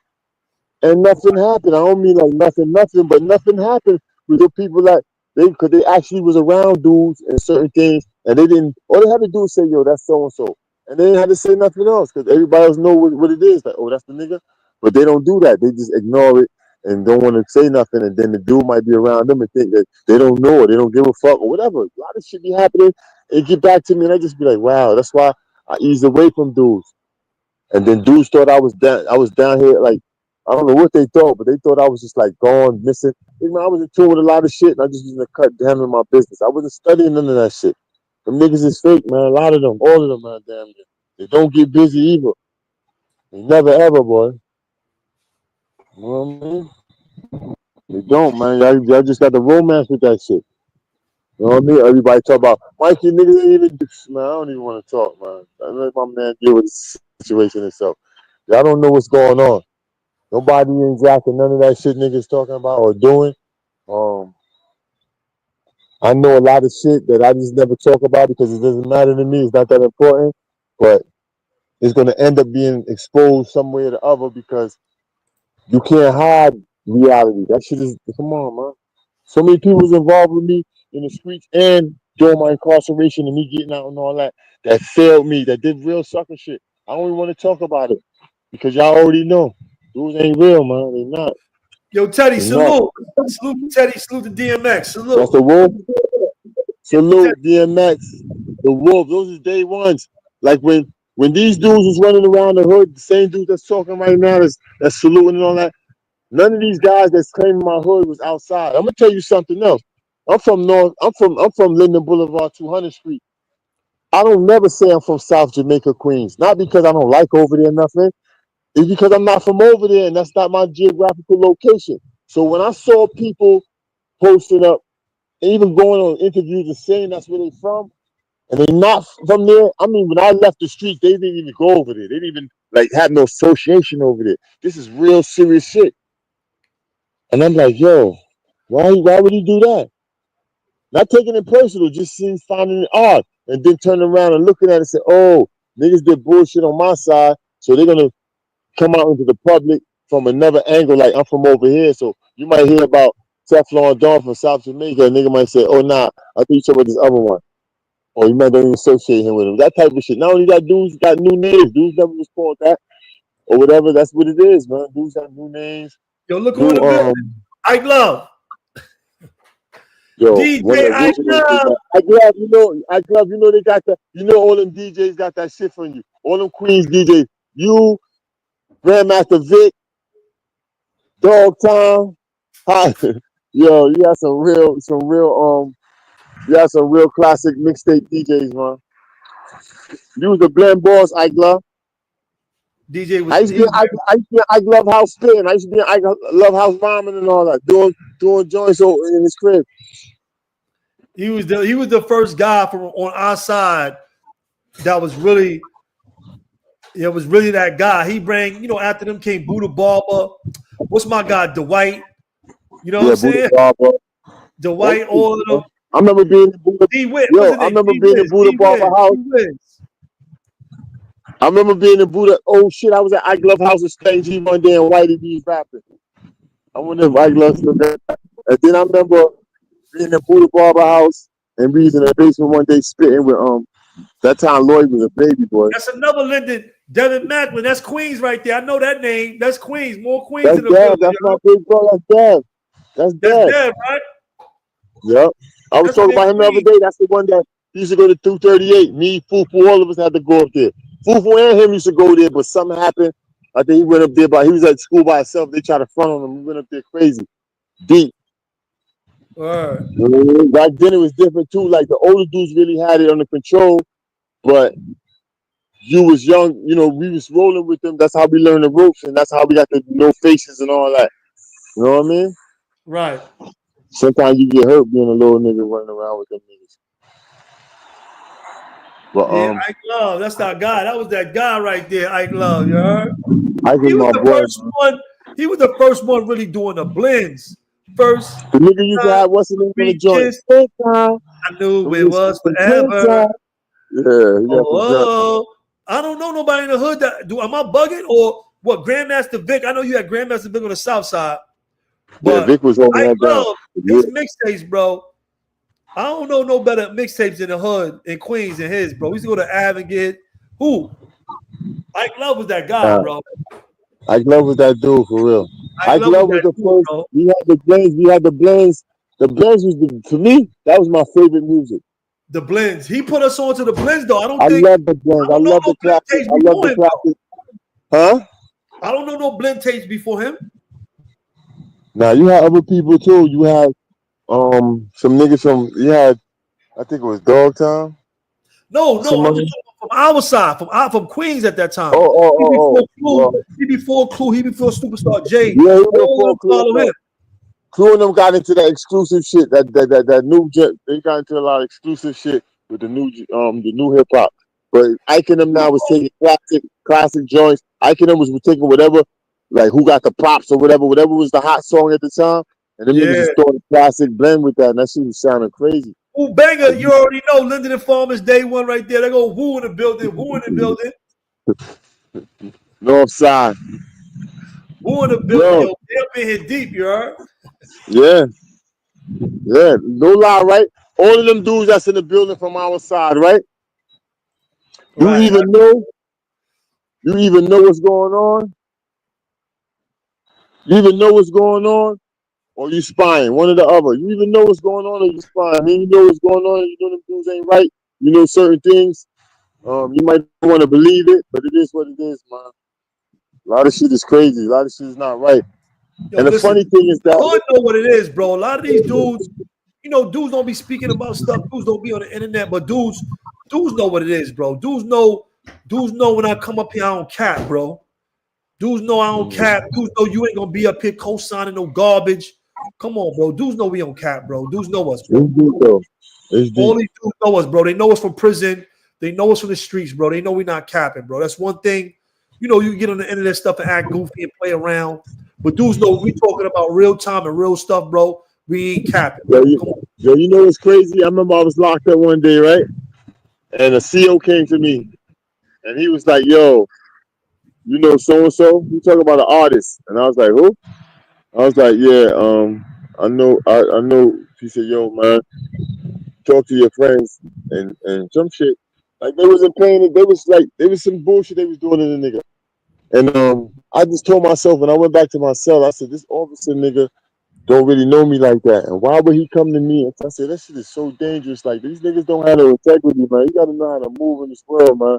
A lot of dudes, like you got drug dealers that might get in a situation and they got the crazy plug or they might lose the plug, whatever. They'll take that money and be sitting on millions worth of shit and they'll just blow it. So one day you realize they ain't got no cash and you would never believe that they ran through that. You gotta manage yourself. You gotta know how to balance shit, man. A lot of dudes don't have that. You know what I mean? I know a Right. lot of people since I've been born that had the bag and fucked it up. They ain't had no business sense. Dudes not intelligent. You know what I mean? And you never shit. Listen, if you treat your people a sort of way, that's how I look at it. If dudes that you're supposed to be loyal to, that's close to you, you treat them fucked up and all that, it automatically says something to me. I'm not gonna go past that. Like, dude gotta wake up, man. Looking at dudes and seeing how they move, and you think that that hating shit dudes be talking, that shit is bullshit. Dudes ain't hating nobody. Dudes is better positions than dudes. Dudes is good. But dudes is the gatekeepers to a lot of bullshit. They was gatekeepers and did a lot of bullshit and fucked some good niggas up. You know what I mean? And y'all don't know that. But y'all gonna know. Y'all gonna see. Everybody got receipts and all that shit. You don't even be fucking with everybody. But everybody got receipts. Niggas know. Nobody trying to expose nobody, but dudes is doing a lot of sucker shit behind the scenes. I went to do a bullshit interview and my phone got so many calls from all over the fucking world. I could show you. I could show you messages. That's what made it so bad. I got a message with dudes who's like, "Yo, can you not do this or that?" I said, "That shit sound pathetic. Won't you go on the internet and tell the people that? Won't you go tell them that?" I would like to see them go tell you, "Yo, man, I did this, that, and third, y'all. This is the yo, man." I wish they would do that instead of texting me on all this bullshit. I ain't heard of niggas in 30 fucking years and all type of niggas. I'm not talking about my friends that be pulling up them niggas or be calling me to check in on me like every month or whatever or every week. I'm talking about dudes that was real close to me and all that just disappeared on me. That's in the shadow, like watching me, going on my page. When people ask about me, "Yo, he good? Yeah, I was talking to him the other day." All that type of shit dudes is doing. I don't know why. That don't make Capping. no sense. You just made yourself look like a real fucking strange type of person in this thing. Cause everybody's like, "Yo, what's up with your man? Why he do that for?" I'm like, "I don't know." But I know because you fake. You think I'm the same little kid? And I'm gonna pop your head off. If that was the case, your head be popped off all now. The same dudes I'm talking about know exactly where you at right now. Pacing the room all crazy. Stupid, man. Dudes are stupid, man. Stupid as fuck, man. The dumb shit. Fake shit and all that. I ain't did nothing but save niggas' lives. Took care of dudes. Dudes use my name to get indoors for years. Dudes my man, my man. They telling, "Yo, that's Tef little man or this one." Them dudes ain't real. Dude ain't never put in no work. Never put in no work. Never. Never. Never put in no work, man. That's the reality of the situation. And I knew that for years. I never was studying it, but when dudes got the nerve to act like they angry because they fumble the ball or whatever, and dudes just fall back off of them. That's what dudes supposed to do, because you're not built. It ain't that dudes don't like you no more. Nothing, nigga. You ain't built. You doing things differently than how dudes doing it. So we gonna go over here. You gonna stay over there. But the minute you get on the internet and start talking crazy and act like you mad about shit, like you mad because niggas don't fuck with you or some shit, then you act like you don't fuck with niggas. Niggas don't fuck with no rats and all of that, man. Fuck is wrong with niggas, man? That shit is pathetic, man. You mad? You got the nerve to be fucking mad. Boy, you lucky I ain't in New York, man. You know that already. Ain't been no conversation. Niggas ain't even got this far with this bullshit. Dumb shit all the time, lying and all of that. And my niggas be around y'all niggas laughing and shit and come like, "Yo, man, that's stupid, man. I don't know what y'all really be doing, man." But it's gonna end though. It's gonna end. And y'all continue got people trying to like talk for y'all and lie. be wilding on anybody getting involved in that dumb shit. That shit is stupid shit, man. Let man handle their business. And mind y'all business. For real. This shit is way past that. Dudes is like on some different level of thinking, moving forward. You know what's funny? I had to go outside my hood. So Mikey even told me, Mikey came home and said, yo, how you ain't fuck with me with the jump off and all of that, with the book and all that? I said, I didn't even know what you was doing. And to be honest, because me and him ain't speak to each other in so long. And when he touched, I mentioned to him certain things. And he looked at me like, well, I said, yeah, I don't know what's going on, but that ain't right. That ain't kosher. If you over there, you gotta know what's going on with yourself with that over there, or whatever. And two, as time progressed, you just see all type of funny shit. Dudes be calling me. Like, dudes is weirdos, man. Y'all gonna learn. Y'all gonna see. We ain't out there trying to do nothing. I'm just trying to do my thing. We got a whole bunch of shit on deck. My spirituality is intact. I don't check for no sucker stuff. I don't got no hatred in my heart. I don't feel nobody owe me nothing. I'm good. But I'm not gonna, I've been through a lot and I know my history. I know history. I stay diligent with certain things. So you may hear me from time to time speak on certain topics that pertain to me and mine, or things I can relate to that's going on around me. But nobody really jacking nobody's shit, man. Dudes know what they doing, man. They're not no good. You know what I mean? They're not no. Like I said, bro, this is your joint. You know what I'm saying? I ain't really want you to, you ain't gotta really go into that. You ain't gotta really go into that stuff. But let me tell you something, bro. Yeah. Let me tell you, I hold my tongue for a long time, and none of my block, my block salute me. Salute to everybody. Dudes is tapping in, dudes is calling us, dudes is calling you, dudes is calling me. And everybody's saying the same thing, bro. It's about time, bro. So I don't even want to go into that. We just trying to move forward. We just trying to move forward, though. Another thing too is like, forward, but it's hard to do that when you got all these powerful haters, bro. When you got powerful dudes that's hating, it's hard to do that, bro. When you got dudes blackballing you, trying to box you out. When you were sitting on that, we ain't talking about a lot of stuff in here, and I'm not gonna say no names, but these are the same dudes that you were sending your paperwork to. They're saying they was gonna do things, and they did the opposite, bro. Come on, yeah, bro. I realized that. That's bro. what was going on. That's what made me back off. I remember telling. Come on, bro. I remember a lot of. I remember when one of our people, well, one of the artists or something got slapped or some shit, and I was like, yo, what was that? Nah, I said, man, listen, you see the dude that did that? Clap him in his fucking foot or something. Nah, that's it, man. I don't give a fuck. Whoever's standing for him, they standing for him, big man. He out of pocket now, man. He don't put his hands on people, and dudes they didn't resonate with them, right? So the same dude ended up doing some bullshit to one of the peoples now, and big shit happened over that. But I thought that I wanted him to do nothing to him. It's just that I'm telling them, like, well, how you live in your life? Those things don't get erased, and that's why dudes will always have problems in the future, because the history, you got to rewrite history to make people, they got to do a lot of rewriting, a lot of erasing, a lot of brainwashing, a lot of shit to make people forget history. Somebody gonna always remember, and it's gonna always be there. I know I'm not gonna remix nothing. I'm not gonna do that. I'm gonna tell the truth because it don't make no sense. That's what make you. The shit, the ups and downs, the mistakes, the stuff you can go back to. I remember when I used to think like this and all that. That's how you can be able to teach somebody through example and show them the truth. These dudes trying to make it look like they Superman because they don't give a fuck about nobody. They want people to really believe that fairy tale. Right. You know what I mean? So it's just crazy. You just got to talk. Man, people just got to keep it 100. Stop fucking with foul people, man. That's it, man.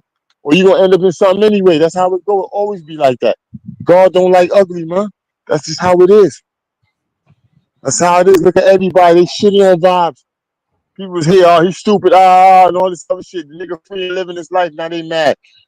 This one and this, man. Get off his, man. You know what I mean? Like, come on, man. People is sick, man. That's why I be laughing. Cause I was like, I remember when I went through what I went through. And y'all ain't even thinking, this chick went fucking this dude and this, that, and the third. Man, I'm good right now. I don't want no leftovers, nobody leftovers and all that. Crazy. I'm in good shape. I got a 6-pack still. You know what I mean? Right. I'm checking for that sucker shit. We gotta grow, man. And we ain't gonna grow with them type of people around you, man. They're not gonna allow dudes to grow, bro. Because you gotta remember, they never a lot of these dudes are never going to let a real, they never them. I mean, other dudes will, but they're never going to let a real dude shine around them because it's going to outshine them, and they want to keep you in position so they can spoon feed you crumbs. They want to spoon feed you crumbs and keep you in position, bro. Yeah, that's what they do. But they don't got no integrity. They don't Period. want They you don't got no rise up. integrity. Then if you rise up, they can't control you. They don't got You no understand? integrity. Period. Anyway, they don't got no integrity. Period, man. Bro, as soon as I popped out with that Benz, that new Benz, bro, all this stuff come, bro. Because dudes see That's I what don't it need, is, man. Like you bro. can't be Dudes see I comfortable don't need without them to that. make money. I'm out here working and doing what I'm supposed to do. Dudes see I'm leveling up without them. Dudes don't want to see you level up, bro. Dudes see I'm leveling up without them, bro. Dudes see new vehicles. Dudes popping out now. What are you doing? They Yo, another thing too. tell them because I ain't hustling out here in the streets. I'm getting Another real. thing too. To all the bottom feeders that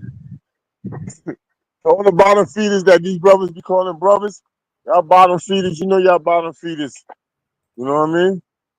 They don't want to see dudes level up, bro. They see me leveling up without them, bro. They don't want to see nobody's progress. That's They how it see is. dudes leveling up without them. And let me tell you something, bro. I be seeing a lot of stuff. Being that we talking about that, dudes are talking about the bad. I don't need no money. I'm good. What money I need? Need no money. Got a crib, got a property, got a couple of vehicles, got more stuff, got a good job. I don't need these bozos. You know what's crazy is that They got y'all tricked, they got y'all fooled. That bag got y'all so fooled like everybody need them. I pop out in the new Benz, they like everybody mad all of a sudden. Because they see dudes just leveling up without them, bro. Dudes don't need them to level up, bro. They want to keep dudes down. They want to keep dudes in position, bro. Yo, listen, right? I was talking to a few people. A few people called me about the food thing because they was telling me that, I know that my food would do wonders up there. I know that I would make a lot of money. I'll be following up there. I'll be following Study Vegan, all the different type of spots y'all got. Y'all got some crazy vegan spots in Manhattan and all that with the crazy mac and cheese and all that. I'll be watching all of them. You know, you got a lot of personal chefs. They be charging a lot of money though, but they be getting their money off of those events and stuff. I be watching them. I see how they set it up. I do most of those foods every day. That's the foods I cook. Oyster mushrooms. I use oyster mushrooms. The thing with Ito food is the same type of food it always been. It's just that we upgraded. Well, me anyway. I make sure that I'm using better ingredients. You know, when you know better, you do better. Back in the days, a lot of Rastas would just use the vegetables that was available, which would be the same starchy stuff that came from the plantation most of the time or whatever. Then you had people who was like, a little bit more deep into it, to read a lot, so they might know to use more green leafy vegetables and stuff like that.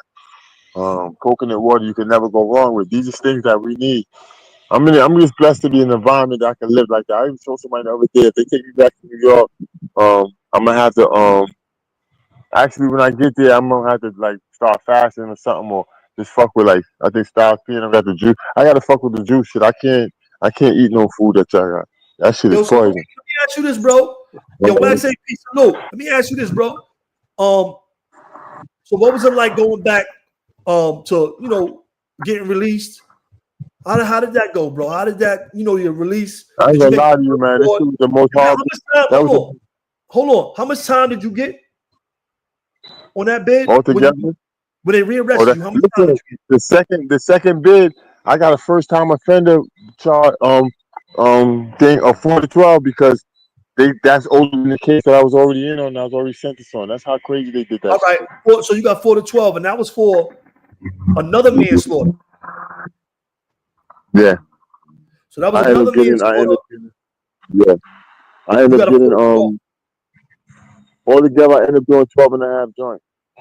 All right. So how much time, what year did you make your board, and how much time did you do in that 4 to 12? I didn't make no board. They CR me.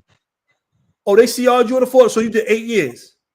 Right. They CR me. That's why I was showing you like when I was going up north, I said I'm gonna just take the trailer. I'm gonna get mad so I can get trucks on because it's like I'm gonna do that 5. Like I seen it was 5 on the back. But when I went up and saw my first board, I thought I tried to use immigration like yo, I'm going to immigration, y'all, because they wasn't going for that shit. They hit me till they couldn't hit me no more. So now, I left September 2006, and I went to the Feds. That time, me and Jerms was in the Feds together, kicking it and all that. You know what I mean? And dudes, I was contacting certain people. Everybody was on point. Dudes like, yo, since you land call, yo, we got you. So I came down, and I ain't gonna lie. You know what I mean? I've been gone for 12 and a half years. Not only that, I'm in a whole nother place. I don't know. I don't understand how people tell. Like, I understand my people accent, but it's deeper when you be in the actual place. But you got different dialect that's crazy that you can't even pick up. And it just was hard for me, man. It was crazy. It was real hard for me because I was like knowing where I come from, and I don't really want to make no mistake. But all that being nice and all that shit was out the window. Like everybody was just raw with it. You know what I mean? Right. And somebody don't know, it was real hard. That shit was hard. That was the most like awakening experience I ever went through. Yo, It was a Abdul lot. Latif said he got that. Yo, good looking for the deuce, Latif. He got that S550 with the wood thing. Hey, yo, you said so. That's the With you said that the was, say that again, Tef. I would say that was one of the most that was a very hard experience, man. That shit was hard. It still is, but I got I grew, man. So it kind of was like I'm dealing with it, but it was very hard, man. Right. It was very hard to just to be in a place that you know nothing about. I had to go on the internet before I came down here and be writing my peoples and stuff, my family, and getting info like what's what and what's what. But it's just a different atmosphere. You know what I mean? It didn't Right. have like the stuff I was used to. It was crazy, man. That shit was like crazy. And then to have people turn their back in a situation, man. So going down there, right? I know it was a crazy culture shock, right? What year was that? I think he froze up.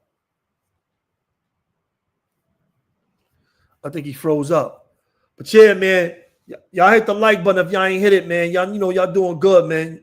Likes is up, man. It's a great interview, man. This is a great one. You know what I mean? Yo, Quell, what's up, bro? You muted. Your microphone is muted. Oh shit, I forgot. I got dogs barking and shit in the background. Hey, yo, shout out to everybody in there, Bad Vibes. Shout out to Wax AP.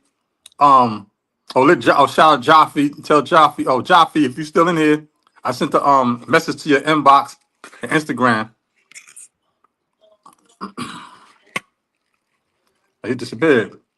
Nah, he gonna come back. He got to go in and come out when you lose the Wi-Fi like that. He gonna come back. He gonna pop back in.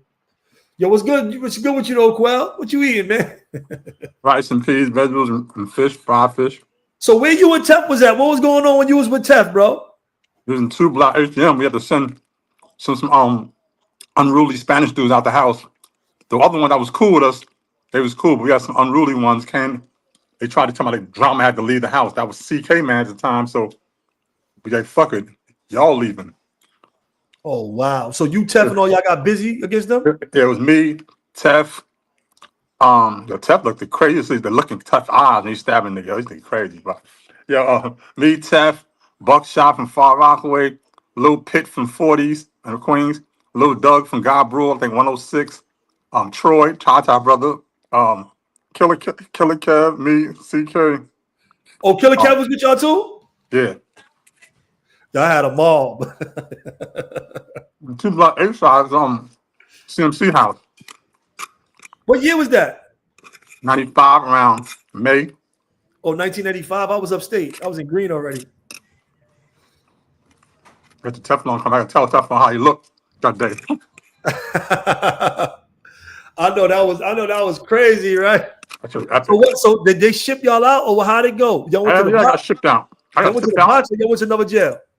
A lot of us got shipped out. Some stayed behind. They didn't know everybody. They didn't know everybody was that was involved. Right. When big things like that going on Rikers Island, dudes don't go. Everybody don't go to the box. They just boat y'all to another spot. They just boat y'all to another jail. They sent me in 95 the first time. Wow, that's crazy, all right? Damn, tough Wi-Fi went out for real. Yeah, he went his Wi-Fi went out. Bad Bob still in the chat. I think I seen him just now. Bad Bob's over there with y'all too? Bad Bob was in the Bing at the time, but Bad Bob crazy. They had a nigga, call a nigga the butcher on the island. Oh yeah, Bad Bobs. I heard about Bad Bobs. I think he the first one to wear the mittens and the first one to learn how to break out of them at the same time and cut a nigga. Word up. Bad Bob crazy. Yo, we having a break right now. Tef going. We having a mukbang, Shaquelle mukbang right now. You heard? Yo, you be seeing them doing that on the internet, bro. They be wilding with that mukbang stuff. What's that? Mukbang, when you be eating food, they be just watching you eat. Like they be having big bowls of lobster and shrimps. Like it's called mukbang, you heard? Unbelievable. They be wilding, you heard? I ain't up on that. But I ain't going front, bro. Like all of our lives is a movie. You could take any of our lives and put it on the screen, and it's like juice. It's like belly. You know what I'm saying? Mm-hmm. Real talk, bro. All of our lives, bro. You heard? Hell yeah. Damn, Teflon, you coming back? I don't know. You gonna hit? Let me call him my phone. Let me see. Let me see what he's doing. Maybe I don't know if his phone died. He was walking around with that phone in his hand. Just gotta plug it up. That's all. You can't leave without saying goodbye to everybody. That ain't right. Right. I don't think he's going. I think he might just be having some phone difficulties. So. Yeah. He's not in the back room or nothing, no buffering, no nothing. I don't know how that shit works. No, I don't see him. Damn. I don't see him. He should be pulling back up. But yeah, man, you know, Tef, man, it's a good dude, man. He out there in Barbados, man. I'm just glad to see him free. I'm glad to see him alive. Keep talking. I'm gonna call him to WhatsApp. See what happened to him. I'm trying to call him too right now. I think his phone might have died. Oh shit. Yeah, man. Y'all know it's been a minute since I've seen Tef. I'm muting you, Shaquelle. All right. I'm just glad to see bro alive. You know what I'm saying? Out there free. You know, we've been through a lot. You know what I'm saying? I was a youngin coming up under Tef, you know what I'm saying? Just entering the streets, just learning that stuff, you know what I'm saying? Learning the streets under them. And let me tell y'all something, man. Don't do that crazy stuff I was out there doing, man. Just a cautionary tale. You know, we was going hard, you know what I'm saying? And it ruined a lot of our lives. It ruined a lot of other people's lives, families' lives. You don't want that. You know, we coming up here telling your stories, and you know, it's important to tell the end of this story and how he changed his life, went to Rasta. You know, he doing a lot of things out there in Barbados now. He a cook, he a chef. But y'all don't want to live the lives we live, man. Y'all see what we going through on the internet. You know, a lot of our friends crossed us. You know, I know a lot of friends that killed each other, killed friends. A lot of time, you know, a lot of innocent dudes getting killed, a lot of stuff. You know what I'm saying? A lot of bad karma, a lot of bad stuff. You know what I'm saying? You could, answer. I think his phone went dead, bro. I ain't gonna lie. I think his phone went dead. You know what I'm saying? But you know, that's why I be selfish with my stories. I don't like to tell y'all all that stuff. I've been through a lot of stuff, man. I got a lot of trauma in my life. You know, I've been through a lot of stuff. If I do give you a story, I try to give it to you from a position where it's not like me glorifying. You see what I'm saying? Where I'm glorifying that stuff, because it's not nothing honorable in a lot of stuff that I was doing as a kid, especially when it caused harm to other people. You see what I'm saying? No matter how much, you know, I felt how I felt at that time. Looking back as a grown man, I understand that, you know, that was damaging my community. You see what I'm saying? The same community that we talk so much about, that we big up, you know, we was out there tearing it up. You see what I'm saying? Tearing up the community, tearing up some friends, some people that we grew up with. And that's never honorable. That's never a good thing. You know what I'm saying? Word up. Word up. But I want to make sure I put that out there. You know what I mean? You know, we started with the worst part of Tef life and all the stuff that he did. But, you know, that's always going to end You know, I want you to make sure y'all got the ending, how he changed his life, you know, how he turned Rasta, he became a part of the Rasta lifestyle and the life that he's living now, as opposed to, what he was doing as a youth and what we were doing as youth. You know what I'm saying? I got to make sure y'all hear that, and that's a part of this whole video, because, we just telling our real life story. And, it's a story, so I'm going to sensationalize it. I'm going to turn it up. I'm going to make it, I'm going to make it marketable. So I'm going to tell you about certain things, but it's not to glorify it, but it's real stories. This is our actual lives. We ain't capping. We ain't, people in the comments that tell you that we all speaking facts about our life, bro. This is all life. This is all our live facts. You know what I'm saying? Any dudes from our blocks, any dudes that I'm telling you about in these stories, you could take any one of their lives and it's like a blockbuster movie. it's like an action movie. All right, take one. Yeah. Real talk, you know what I'm saying? Right. You know what I mean? So, I want to make sure, I'm on that timing. You heard? Right. I appreciate you, Abdul. Right. But you know what I mean? So he thought you was Madge. Yo, salute to Madge. Free Madge, man. Yo, what's up with Madge? Madge coming home?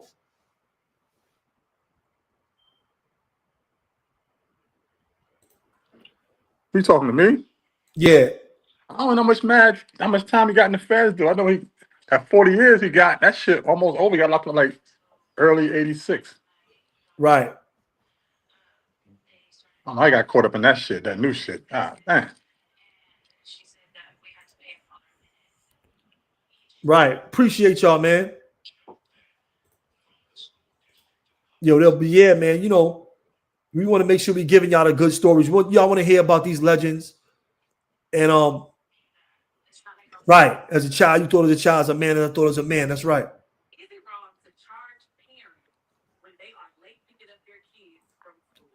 Yeah, I might try to do Ramadan this year. You know what I'm saying?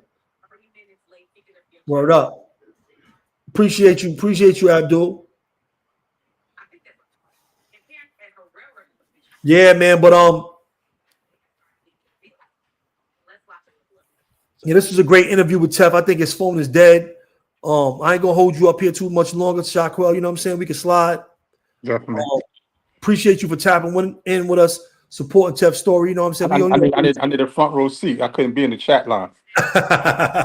That's right, man. And Tef life is a movie, man. Tef life is a movie. I can't wait till his book, The Gun. The Gun comes out.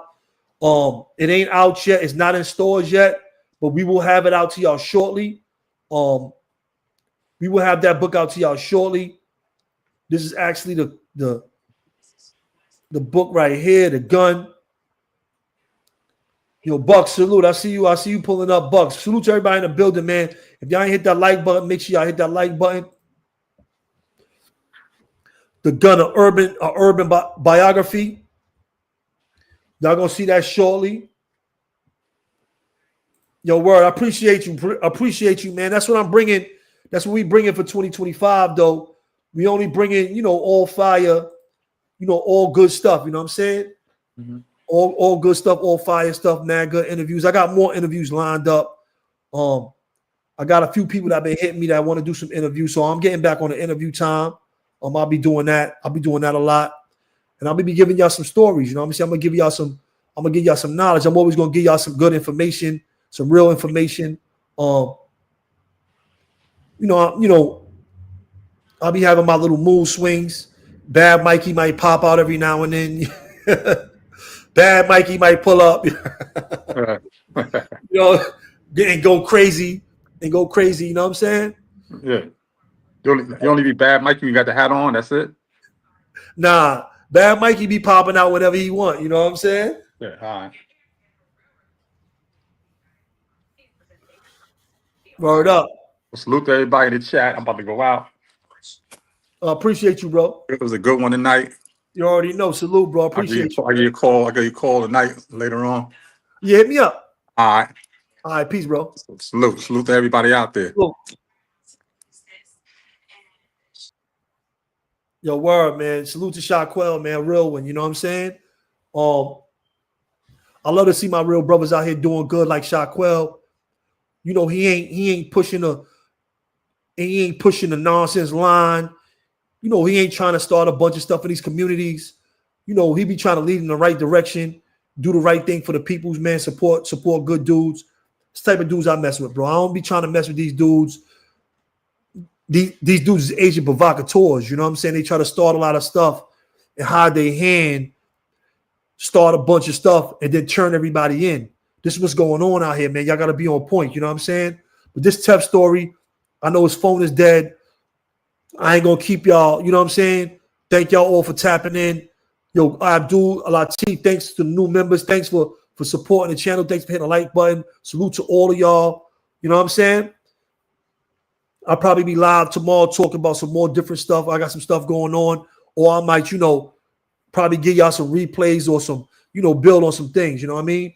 But salute to all of y'all. Salute to my brother Tef. You know what I mean? We're going to be back up here. I have Tef up here telling some more stories. I have some more OGs up here telling their stories. Some more, hopefully some from the younger generation. I hope they pop out and pull up, tell their stories. I know Fat Kev said he want to come back up here. Salute to Fat Kev. And salute to everybody from our block. R.I.P. to Gigi, Tony, Tone Rome, James, Crackhead Chris. I don't want to leave nobody out. You know what I mean? Salute to all my day one. Salute to all the guys that was out there with us. You know what I'm saying? Shala, T2, AK, Snags, everybody that was out there with us, man. Everybody that was out there with us, man. So, Harley, salute to everybody, man. It's crazy, you heard? But, you already know what it is, man. It's Mr. Hood Love Mikey B. I'm forgetting some people. G, Marley, Suave. You know what I'm saying? R.I.P. Crackhead Chris. We got a mad team, man. Antoine, free Twan. I don't want to forget nobody, man. It's a lot of us, you know what I'm saying? Word up. Yeah, Fat Kev from 112 and God Brew. TD's back. Yo, what happened, man? You lost gas, man. What happened? I was about to close us out, bro. My shit died. I had to come in the shop in the streets. I'm on the block. So I had to stop. Yo, we good, bro. It is what it is. I was about to close us out, but you can close it out. I just want to shout everybody out that always been in my corner and always was supportive of me, and my dudes, man. For sure, Shabon, Skates, Bus Love, P, Mook, P. Keep going, bro. Keep going. I know you got more. Shout all the real rights. What about that the I brothers knew that before this? Huh? What about the brothers that passed away, man? Go ahead. Keep going. Yeah, that's too. That's real. That's a lot. That's too numerous to mention. It is a lot. All my OGs, man, that's locked up, man. Ronnie Mack. Mac, if you listening to this, somebody get a clip. I love you, big bro. I got you. You're working on it, man. Do what we can, man. Salute to Gangsta Lou. Yeah, salute to Gangsta Lou. Gangsta Lou. We ain't mentioned Gangsta Lou. I'll be forgetting. That's my boy. That's my boy for years, man. Like, he's the youngest guy from my block. You heard? Mm-hmm. And I want to shout Reg, right, Jock, all the brothers from the south side that really was in my corner too, man. Rest in peace, Bow-Legged Raheem. Rest in peace, Lil E. Rest in peace, Bow-Legged Raheem. Little Rest E. in peace, right. Corey Davis. Rest in peace, Corey Davis. Corey D. R.I.P. Corey D. Those is people that I remember I seen him when I came home too, man. That was my man. Matter of fact, when I was going to high school, he one of the reasons I left high school and just started really looking for that paper, because the niggas was getting money already. They started coming to school fresh. I was dabbling in it, but dudes took it to that level. Dudes wearing Dapper Dan shit and all that. I wasn't trying to come to school with no Azar shit on and all that bullshit. So it was a different vibe. But Corey was coming to school with renters and all that, pulling up the renters, doing his thing. You know what I mean? Right. Yeah, man. To be honest with you, there's a lot of people, man. Too numerous to mention, man. Wayno, I don't know if you were here. Skates, Jakim. So many, boy. I don't know if you were here, Miz.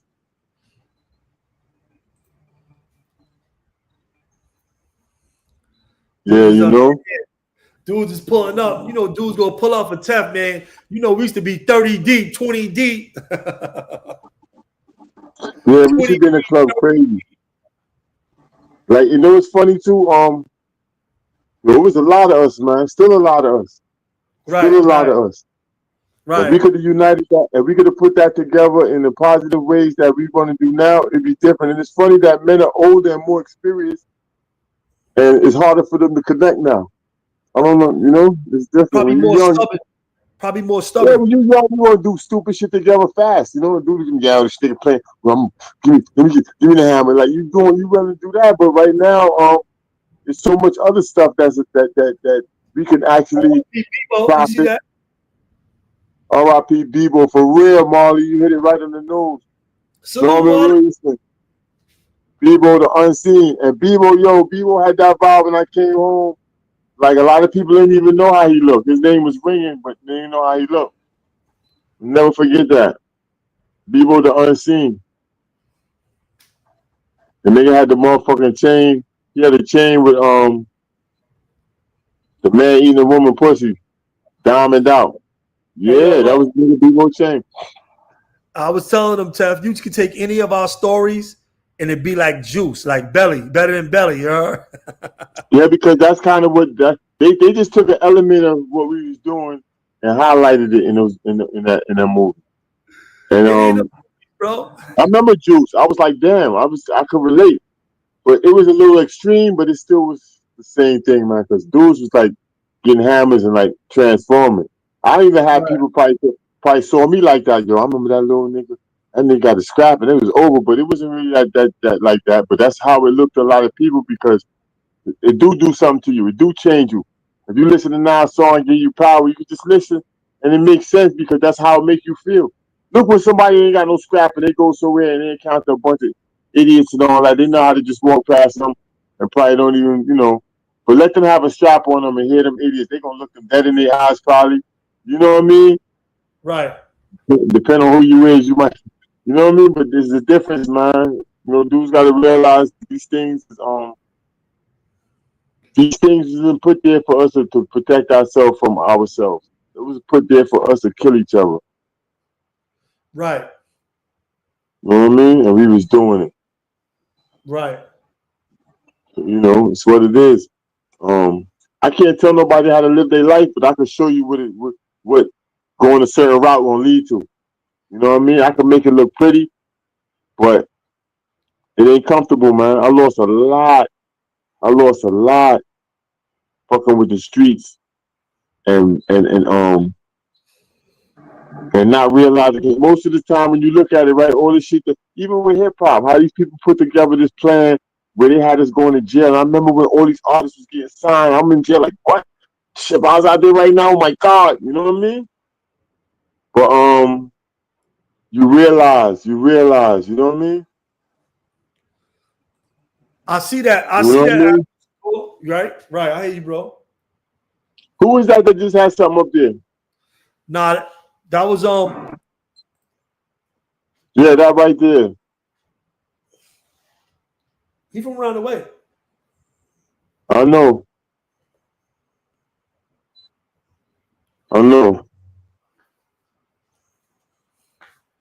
Yo, listen, that's what Yo, we can chill. If they got a few questions, man, we can take some questions. You want to take some questions before we close out?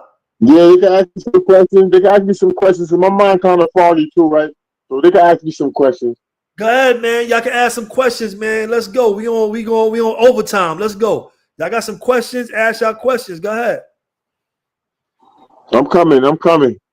Don't get too crazy.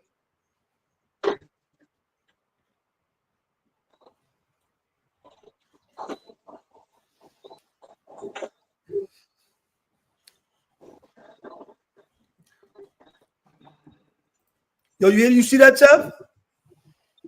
I hear you. I'm here now. That's Joe. That's Joe from 197, the first person you met when you moved. Your family moved in on 200th Street. Joe. He light skinned? You gonna see? I don't know. I know a Joe that I was supposed to board a fifth from him one time back in the days, and I ended up getting booked at Jackson trying to buy a fifth from this nigga. You got booked at Jackson? Yeah, back in the days. Dust Cream was there too. What? You said Dust Cream was there? Yeah. And Lane from Hollis. So what, they beat you? That's what I put. They beat you for the money? Nigga jumped out with this. Nigga jumped out with this man. Yeah, it was like, yo, run it. Some old school shit. Yo, run it. Oh, what? But what happened is that he was on the ring I had on, but I had on jewelry. They booked the best. That was the Yeah, you get it too. I got booked a couple of times. Yo, listen. Yo, that's solid right there. Yo, that's solid right there. Exclusive. I didn't know Teflon got booked. Be fun. I got booked, man. Listen, back in the days, you go crazy like that. You always go crazy after. I know what it's like. Niggas be like, yo. Well, listen, the dude jumped out on me. I threw the ring in front of me, but he wasn't going for that. Nigga waited to come back up. Dust Cream gonna tell you that story. Dust Cream never tell me that. Salute to Dust Cream. I went to go buy a fifth from Joe, from my man Joe. If that's the same Joe. Yo, man, peace. Yo, I need to talk to Bison. Yo, tell Bison I said hello, man. I need to hear Bison. That's my man right there. I'm telling you about Mike. All right, yo, salute, Miz. All right. That's what you telling me about right here? Yeah, that's your born, bro. Okay. Me and niggas used to write each other verses back and forth for years, like, you know what I mean? And reasoning and letters and stuff. Okay. Those solid dudes, man. He's doing this thing too. Okay. This thing for a minute now. On the movies now, you know, like that man went through the chambers. I'm gonna link you to them though, Mikey, differently with that. You got a whole lot of joints. Look at Marley. He laughing at you saying you got booked by Jackson, you heard? Yo, I got booked. I'm telling you. Yo, that's exclusive. I ain't I got booked. Got booked.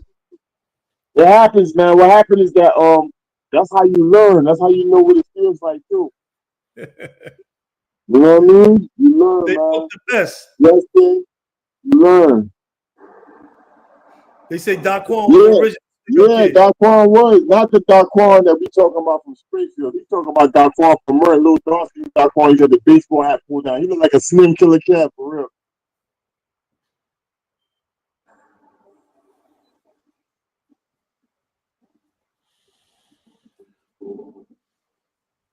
You see what he said, right?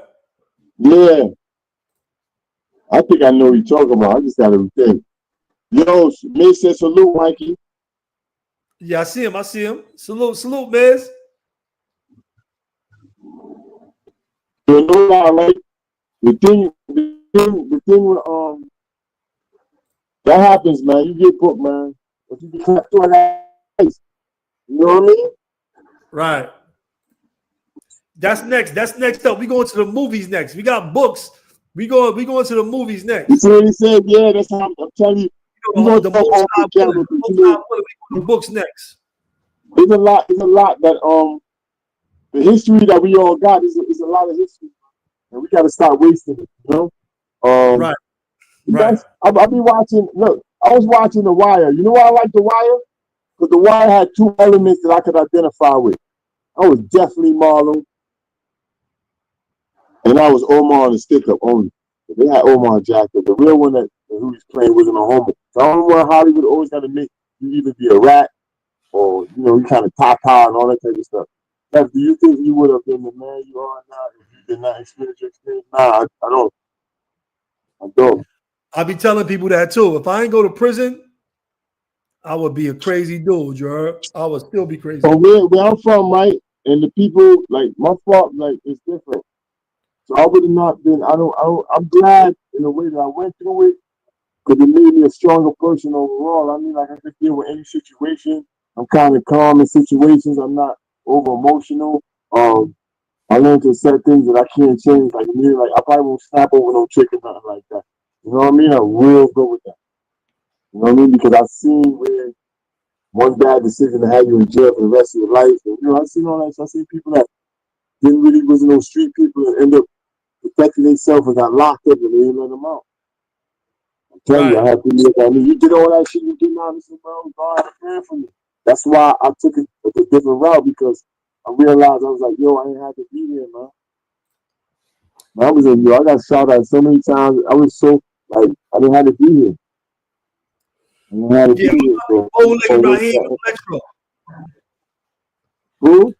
R.I.P. Bow-legged Raheem and Electro. Yeah, man. That's youngster uncle Electro. Youngster son uncle. But rest in power. Raheem too. There's a lot of dudes, man, that I know, man, that Dedication, man. Knows that. He said he listens. Yeah, Still listens. Corey, that song was 30. I still listen to him too. Right? I pulled that off the internet the other day and had that playing in my shop. Like I listen to those occasionally. I'm playing that tonight. Playing that tonight. Summer Drift for Drugs. That was dumb. Pappy, Marshall, Carter, Scott Carl. Come on, man. Let me rep for the Southside with that song. Southside represent because we're one team. Niggas, listen, I heard 50 joint the other day and I said, yo, that reminds me of Corey D. When he got, he killed it, man. I love that from him. That's legendary right there. You know what I mean? He did that, you heard? The man apologized to his toes too. It's all over. I'm sorry I had to be. It's coming from my heart and my knees going to be. A dedication round. That shit was fire, big man. I still listen to that. Yo, he answered your question already. Yo, he answered your question already, Abdul. You ain't hear him? No, I don't think I would have been, King. I wouldn't have been because it molded me, man. It molded me. The stuff I went through molded me. Even from the neighborhood I grew up in. My family wasn't like that. I was like that because I came young and I was impressionable. So I was like with Fufu and all the dudes that I met. I snatched. I grabbed on real early. Like I was on it. And I wasn't even no tough looking dude and nothing. I was chubby too when I was young. But I knew how to put it down. Like I knew that if I already knew, man. I knew what it was. I grew up around some sick heads, man. Like dudes that was really about that life. All of them. From young. Right. You might come outside and you go into the corner store and they got a nigga hand up down there with a little hammer coming, I'm gonna bust you. You gonna play? You like, oh shit, what the fuck? You know what I mean? Yo, they said he said the whole Linden, Hollis, Springfield, and Murdoch and Farm is gonna be on this live. That's a fact, you heard?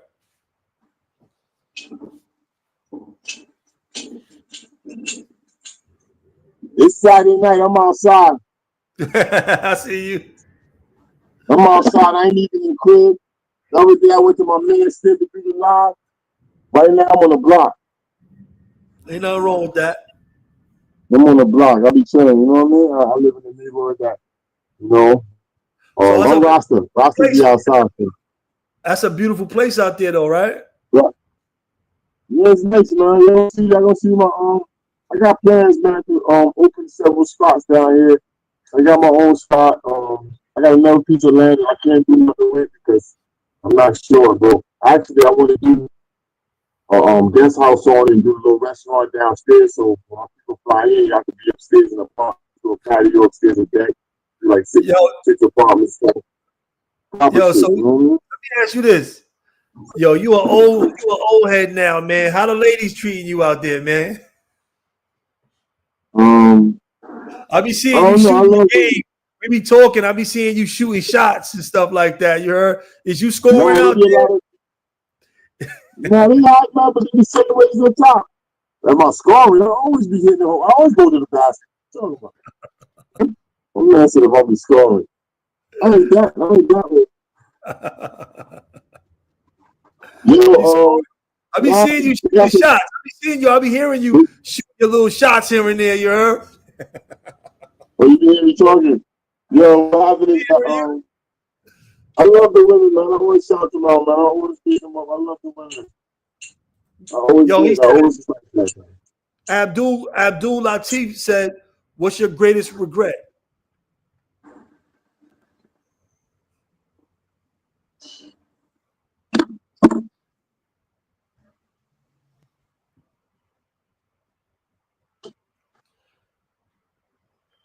To be honest, I never thought about having a regret because I thought about it and I said, damn.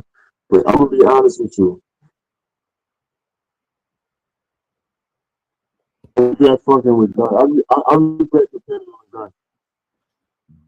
Say it again? I regret depending on the gun. I can't hear you. I didn't hear you, bro. I don't know if they heard you. I said I regret depending on the gun. Depending on the gun? I regret depending on the gun. I was told myself at one point that was going that like, as long as I got that, yeah, R.I.P. my son. What happened is once I got that, that was it. That was it. It was like that was it, man. Oh, you regret regret depending on the gun. Yeah, I thought it was like I really thought it was like it don't bring nothing but this. You don't add on. You don't add on. Life is about adding on. That's why Rasta don't deal with the thing, the funny people and thing. Because what happens is that you can't add on. Life is about adding on and growing. You ain't about subtracting. You subtract the bad and you keep the good, but you always adding on. You know what I mean? Like the guys used to say back in the day, add on. You know what I mean? Add on. You know what I mean? That's what it's about. The gun don't add on, the gun take away. There's so many of us, right? So talented and so gifted. And the simple thing like the gun is destroying us right now. Everybody. Yo, Clapson said, Teflon nice on the mic. Them boys no clue and Skane. Ain't nobody got a deal.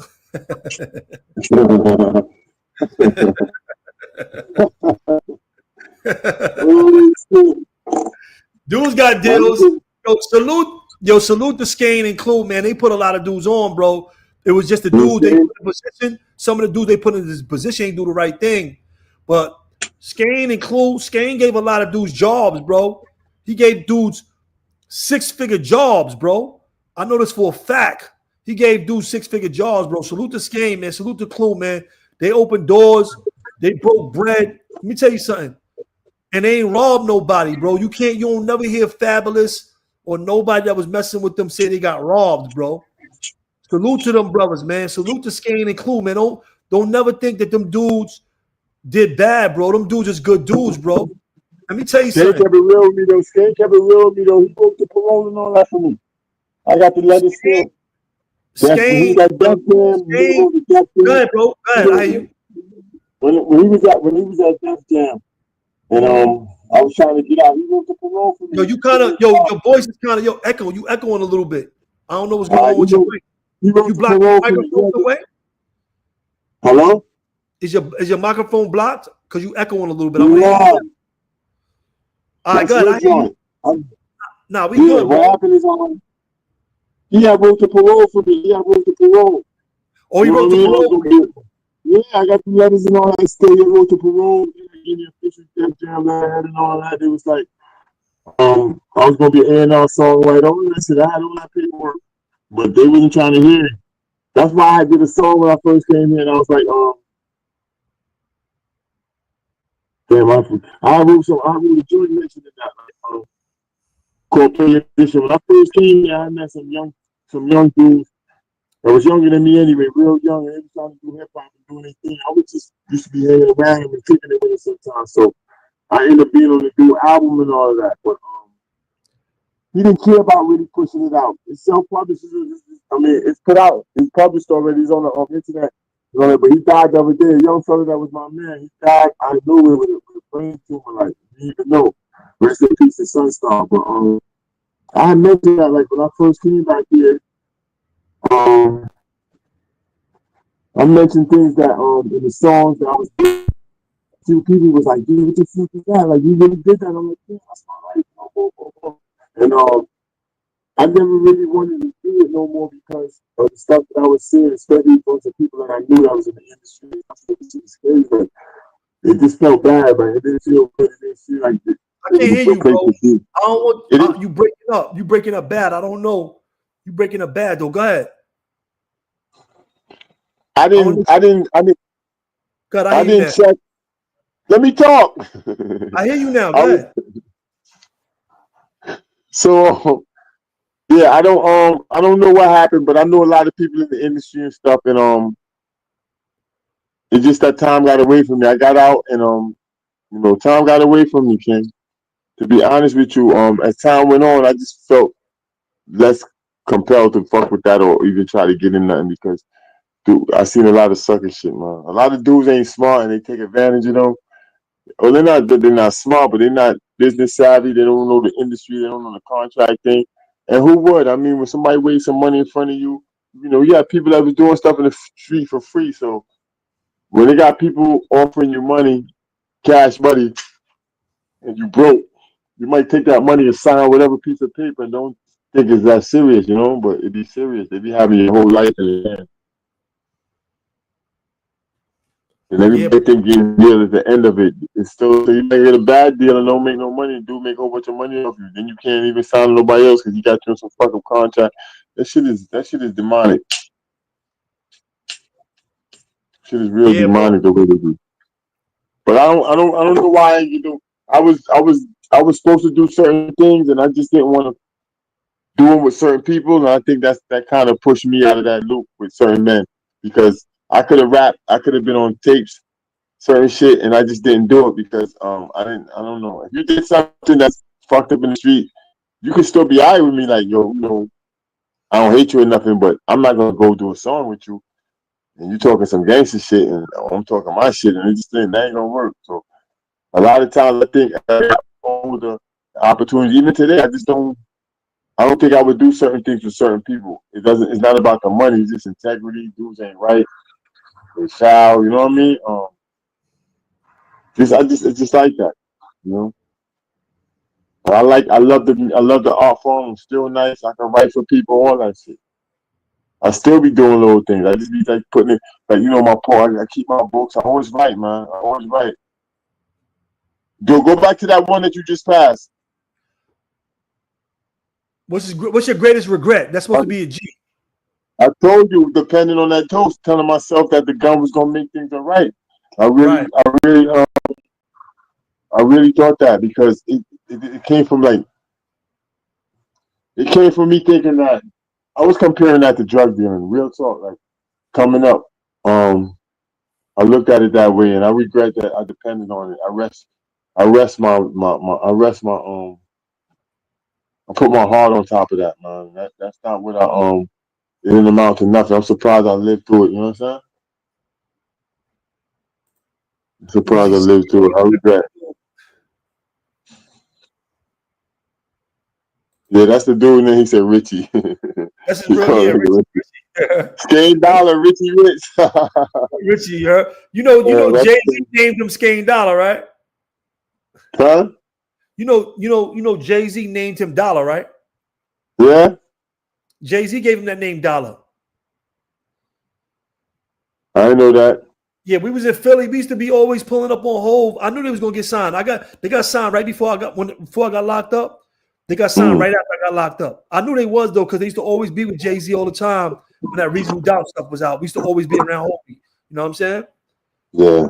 Salute to Hove, salute to Jay-Z, man. But them dudes, Skane is a solid dude, man. Clue, Skane is a solid dude. For me. He was there. I spoke to him when I first came home too. Let me show you something, right? I didn't really know him like that. You know, he was from my hood and all that, so he know me. But I remember Gigi, God rest in power, man. I remember Gigi, right? And Gigi used to always be pressuring me when I was locked up. Yo, when he write me, he like, yo, I don't push this shit no. I be pushing this shit. I told Clue, and you know, he write me letters about the music. I used to be laughing and shit, but I didn't really take it. But he used to always tell him. So I ended up doing some shit for Clue. I did a couple of joints, but what happens is that when your people don't fuck with you, the people that they are connected to might don't fuck with you. You know, there's a lot of shit like that was happening. Like I was speaking to people and making moves, and then they disappeared, and then the people that they had doing things would just fall back. You know what I mean? Right. So that's what happened with me. A lot of shit. I was ready for mad mixtapes.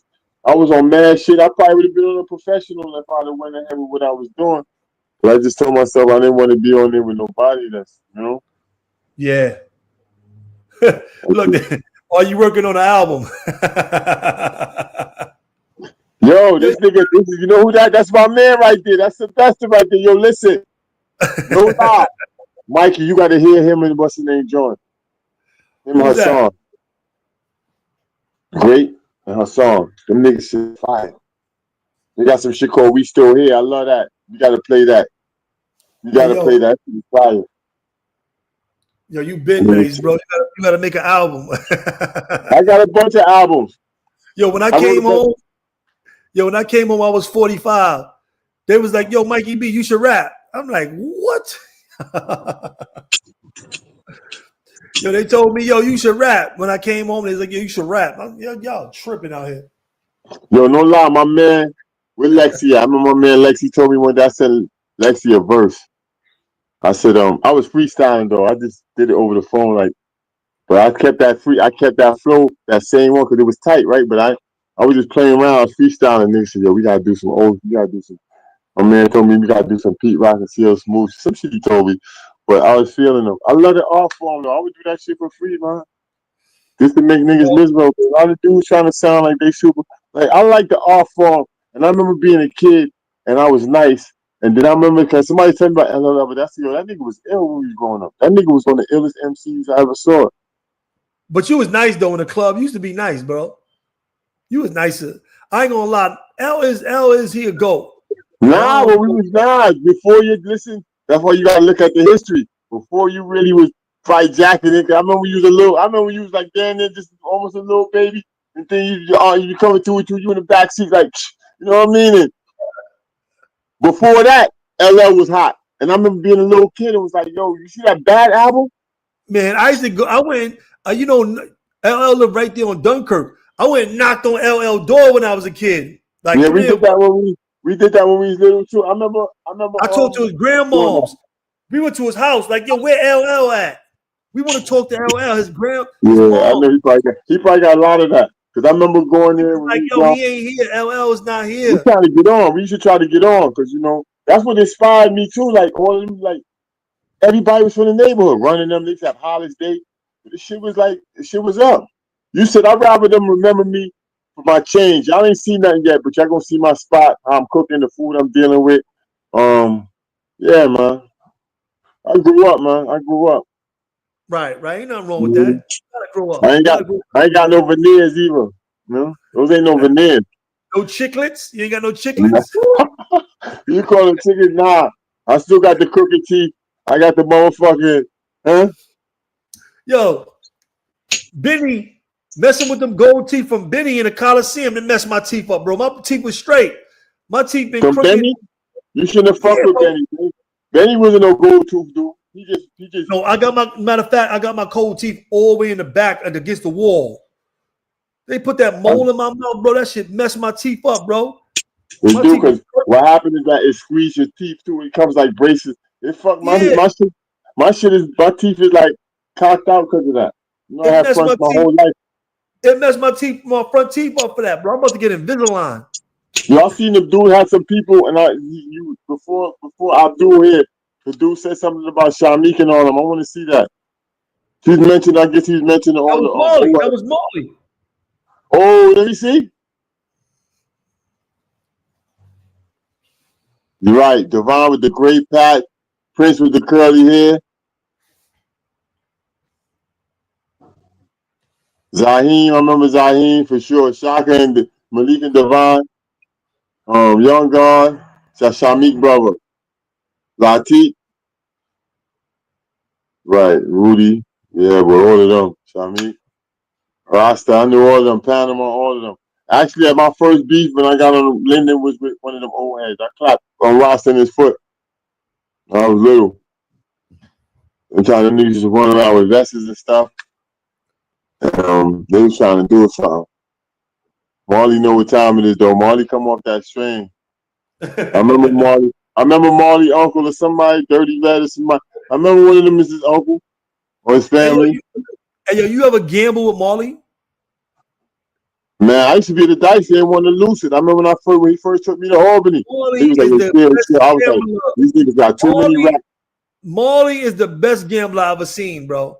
Marley I think got Marley it. bought. I think that night that Marley bought a car for that. Marley bought a car for that. The same night I went to there, I think Marley bought that Audi. The Audi. Yeah, Marley bought a car, but he had turned himself in. I was at that into. dice game, bro. I was at that dice game when he got that Audi. He went right back to New York and come back with an Audi. You know, he turned himself in right after that too, like for that bullet.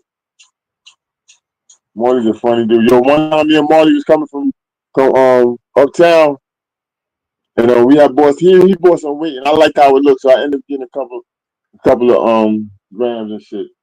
Yo, so he said Eddie Gold Caps. That was the original Gold Cap, Eddie. Yeah, that was the original Gold Cap, Eddie's. If you didn't get yours from Eddie, it was suspect. But most of them was suspect after Eddie because everybody was trying to do them. You had the man on Francis Lewis. That nigga used to fuck people shit up. Your shit be brown. I went through mad shit with fronts. The shit don't be having the right blend. The acid in your mouth will make them shits turn black. Shamik had the white Milano with the green rag top. Exactly. I remember when Shamik won the on the slot machine, but we had a 198 in the back. He took that money and went and bought that rag top. Oh, were he one of a slot machine? He bought the rag top because the slot machines you give you like 30-something hundred when you hit it good. We used to be on that one arm band in the back of the bodega. Marley, I know what strain you come off of, Marley. So that's what Look what Teddy said. Look what Teddy said. Salute to Teddy, man.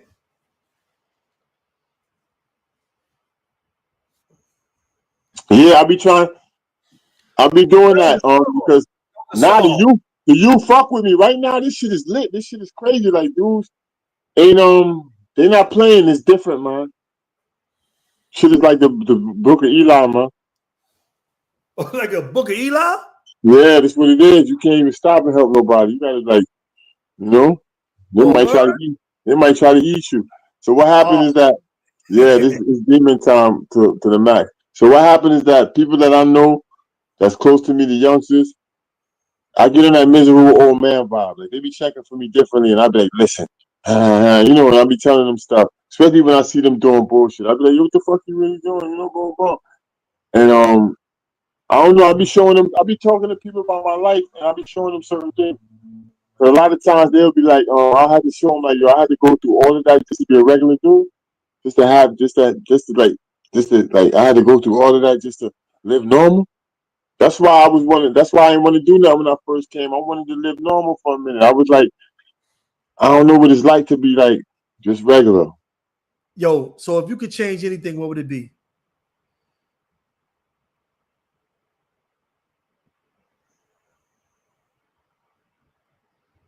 I wouldn't change nothing. You wouldn't change nothing? Nah, because you don't know what it's gonna be. What I would want to do is make better decisions along the way, but I wouldn't change nothing. Everything was meant to be the way it is. You know, sometimes you get to answer the things and you don't like to accept it. That's true. That's true. That happened to everybody. I be seeing people going crazy. I said, "What's the matter?" But you got the answer. No, I don't want to. I said, "You don't want to. You don't want the answer. That's the problem. You won't want the answer. What the fuck is that? You either want the answer or you don't, or you want it to be fixed or you don't. It's not nothing else. You understand? You're You right. know, somebody said, I remember Clue and Nitty used to bless us with the clothing brand. I think it was in NYC. Nietzsche. Anichi. Yeah, I remember that. I remember that. I remember having and being all that shit, especially when I went back to court. Right, dudes used to set it up. I had a lot of that jazz shit too. Yo, any last words, man? We going on 3 hours, man. It's over, Rest in man. My back peace, is killing me. I got a good Shorty. chair. This chair is good. My back is still killing me, yo.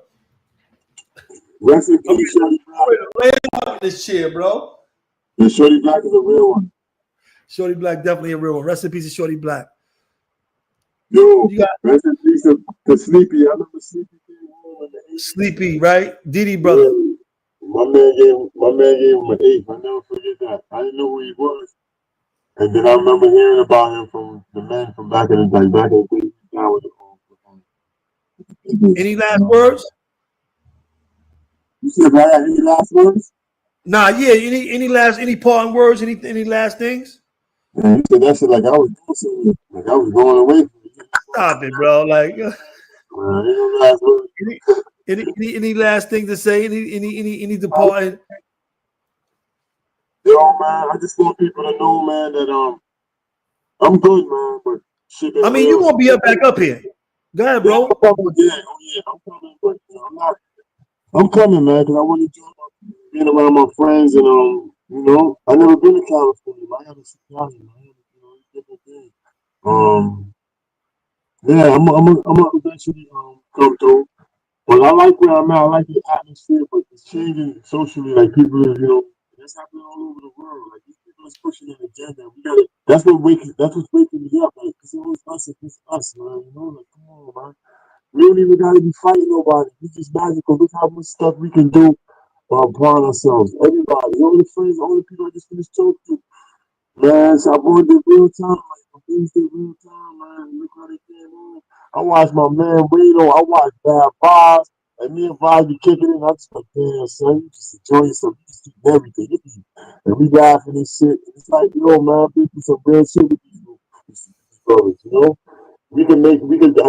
I feel good and proud to know people that's on that level of strength like I am and stuff. And, mentally, they can endure certain things. But we need to put this shit together. We need to work together. We need to help each other. We need to move forward. We need to network. You know what I mean? Right. Look how I didn't have your thing. Love you too, Molly. Love you too, bro. That's right. Love you too, Yo, bro. Molly, you remember I cooked that food before? You turned yourself in? So you was there, Mikey? When I first went up there, I cooked a big meal in the crib. I'm taking the shopping to I spent about $400 in food stamps. And about when you hustle, you be having a whole stack of food stamps and all that. So I spent about 700 when I first went shopping and bought mad groceries. I was cooking. I think I did some spaghetti and all that with the turkey sauce. I used to be showing off with the spaghetti because I learned how to slice the garlic shit from I cooking. love spaghetti. To this day, I love spaghetti, bro. I love spaghetti, bro. Yo, you ain't even telling me about when we bought all them iguanas in Albany and they died. My iguana died. Remember we bought Nah, them iguanas? my shit lived. I never had the My snakes. iguana died. You don't We remember lived. that? Yo, You I don't lived remember? with Tef. I never had a pet. I bought an iguana and my iguana died in Albany. You heard? I think they killed my iguana. Nah, listen. You saw when I bought it. I had a tank with the We with used the to be spraying the water on them. We used to be you spraying the water. that's what you been doing. You remember that? Hey yo, you remember that shit? Hey yo, you don't remember the grenade? The what? The grenade. Yeah. I was in the crib one day. The boy came in. What's the name of it was there? And she was like, "Fuck all of that." And I was saying, "These dudes playing games in there with the bubble bomb." And she's like, "What? Forget all that. Just give me the grenade." I said, "All right." Remember Greek? Shout out to Greek, wherever she at. Baby Bob. Greek, yeah. You know what I mean? Greek. Tanja, Mimi, you know. Everybody in Albany, right. Yo, salute to my medal. Salute to my medal. You know who you are. My medal supplier, you know who you are. Albany, New York. In the 30 years, bro. You already know. Yo, who's Sharon? I know that name. Look at you. Thirsty. Look at you. Thirsty. Shooting. Sharon, you might got one. Nah, you don't got one, Sharon. Come to Barbados. Slide to Barbados. You heard? We got something over there for you in Barbados. You heard? Don't tell her that. She know she ain't gonna know what I'm She might go home and be like, yo, okay. Hold on. I can't hear you, bro. I didn't hear what you said. I said, hold on. I'm coming in. Don't move.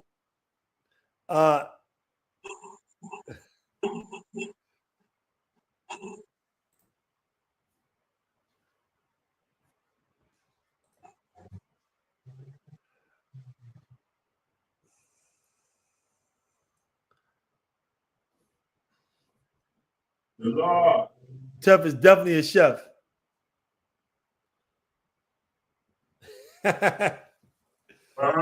We're rolling that. We're rolling that.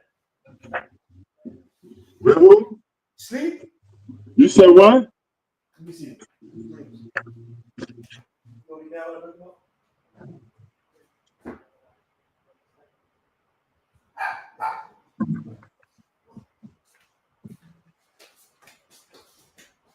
There ain't nobody else in the chat. They gone? Now they here. Look at Ronan. Look at Ronan. Look at Ronan. The Bengal cat? Ronan was asleep. Ronan was asleep. Yo, I got some lovely pics, boy. Ronan was asleep. You woke him up? Come on, Ronan. Yeah, I woke him up. Stop, man. Stop hating. This little dog is a hater. Like, let me find you a cat.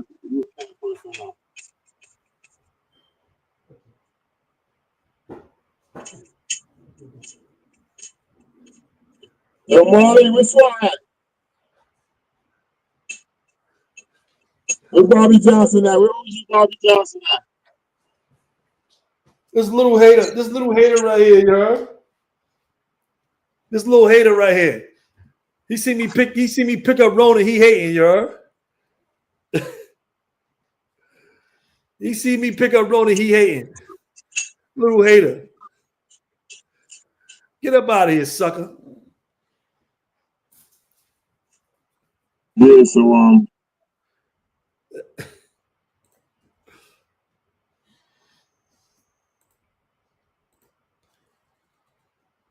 shout out to Linda oh my God, I don't know you, but you solid in my book and you remind me of Pappy.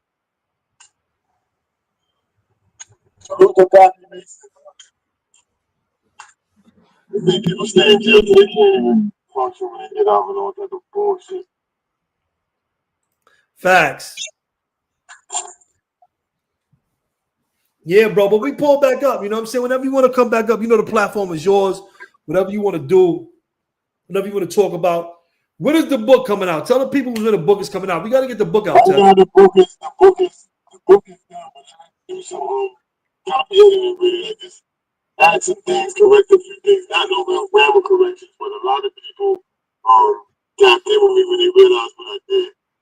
And I didn't tell nobody, but I just did it, and then I told people afterwards, like, yo, I gotta do it. I did some research and stuff, and they like, wow, you really did that shit is fireball, boom. So I had to change certain things. So we're looking at the end of March trying to do it. It depends, man. We just want to see what happens, but it's ready, man. I just want to market it properly and get everything. I really like to be up there through the book signing. I can pop up at certain spots and do book signings. I put some music. We're gonna pull that off, bro. That ain't even. We're gonna pull that off. I know it's gonna happen, but I don't know. That's why I hope the book is kind of up in the air with that because I got to deal with that. We're dealing with that now. And the faster they get things sorted out, the better. I'm going to be honest with you. If you never came to check me, you never hollered at me, I don't want to see you when I go up there. I don't even want no pussy. So don't even call me my Yo, location. look, Marley talking about we should do this every night. We should. I'm just saying. We can pull up. We can pull up for a little while. I don't mind. We can pull up for an hour, son. You can do it. I don't mind, bro. Talk about that. We don't really talk about things that Molly's a real one though. Word up. I'm saying y'all should do this every night. What about the hood though? What the hood talking about? Like, what's up with these?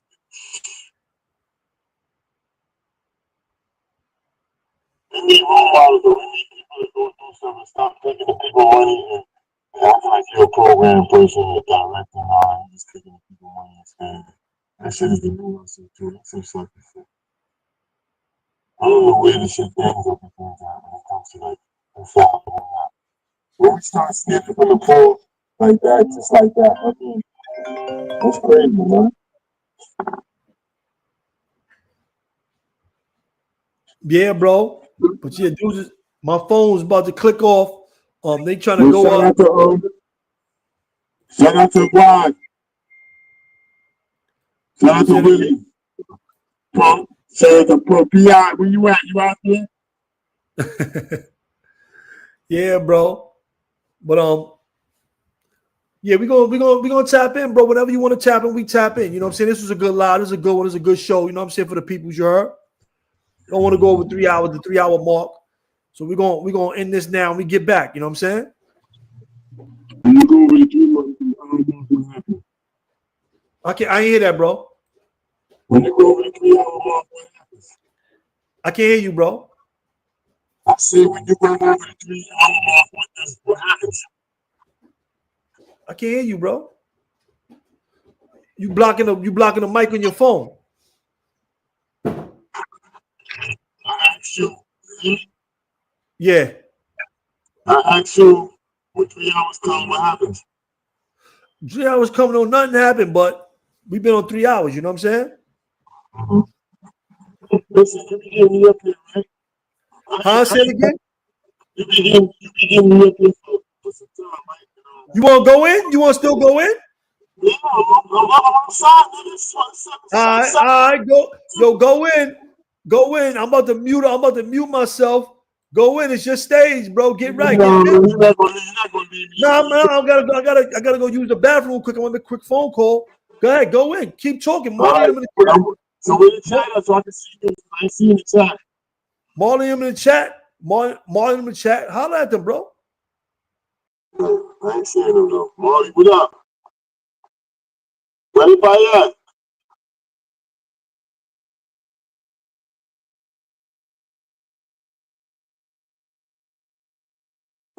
Marley, what up with Rich?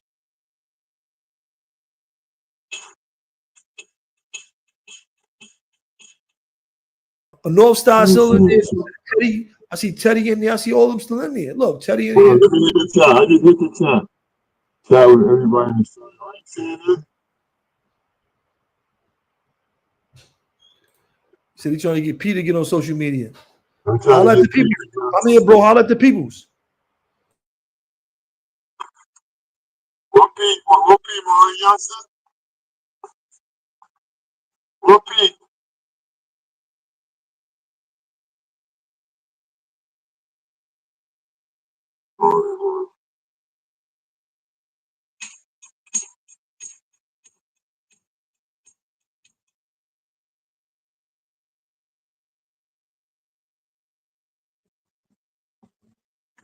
Yo, dudes be like, yo, I don't go on social media.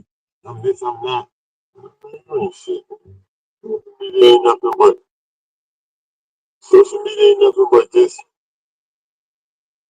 way to communicate. That's all, man. Don't just take it to a different level. It's just a way to communicate, man. We've been talking without words and all that. We've been doing that. They just put it in plastic now and selling it to you.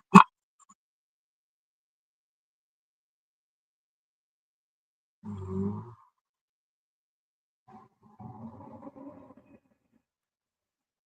Whatever swallow, man. Stop swallowing. Bobby Johnson, man.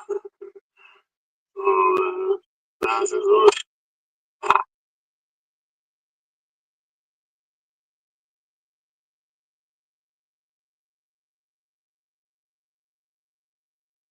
Shout out Wish too, boy. What's money is this paper out here, man. We need to do a Chronicles from around the hood. We can't really do that though. You know what that say? Sharonda. Sharonda, you from Maryland?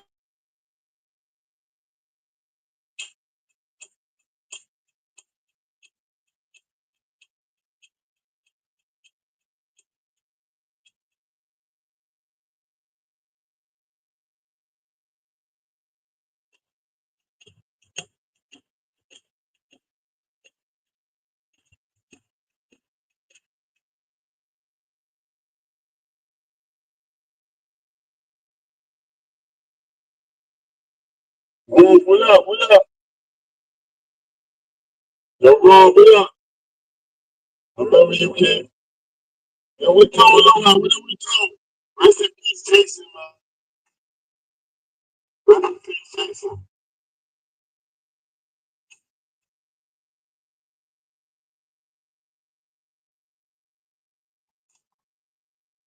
Yo, what's up with Big Black Tim? Right. Man, I heard he don't want to fuck with that shit. You're funny. Focus is funny. Nigga. Focus you do that shit. But focus is let's keep that shit. I'm not saying nigga focus, you know, they don't just say they so.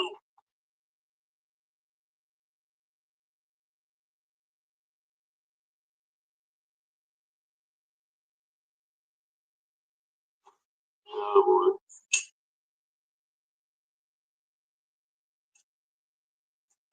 You way too long.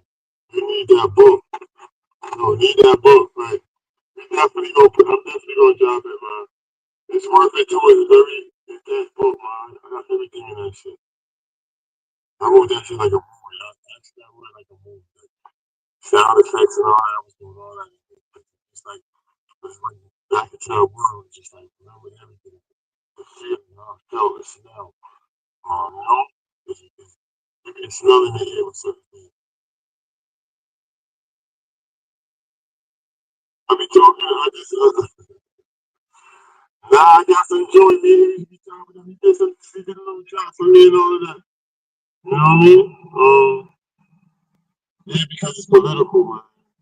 It's political. Some people, social media, does stuff that when we was coming up, you had to be outside to really see it and know what's going on. But now, but don't go on social media and watch something and then repeat it and act like you know what's going on, you know, because that's why you don't tell, you don't go in here and do certain things. Everybody like, well, you don't give a food channel about it because I got recipes that nobody knows and certain things, and it don't make no sense to just go give that up. I mean, it's kind of unique. You know, it's working. You said my microphone sounded a little muffled, a little muffled.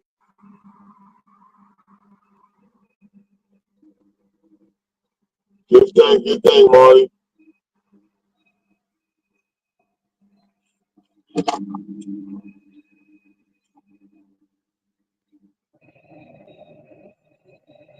Yeah, I remember who said that. I'm a son.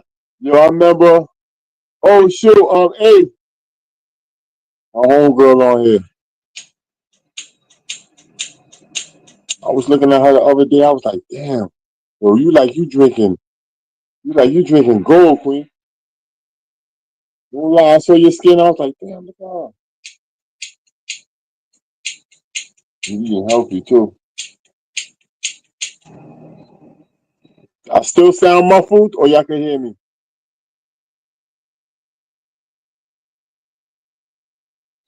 Maybe I'm talking. I'm talking not to the mic or something.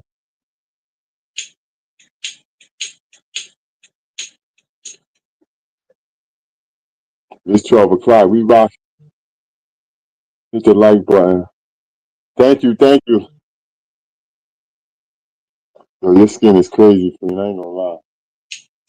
I ain't even gonna say your name because there's so many people probably here, right? But damn, thank you. I love you too, Queen.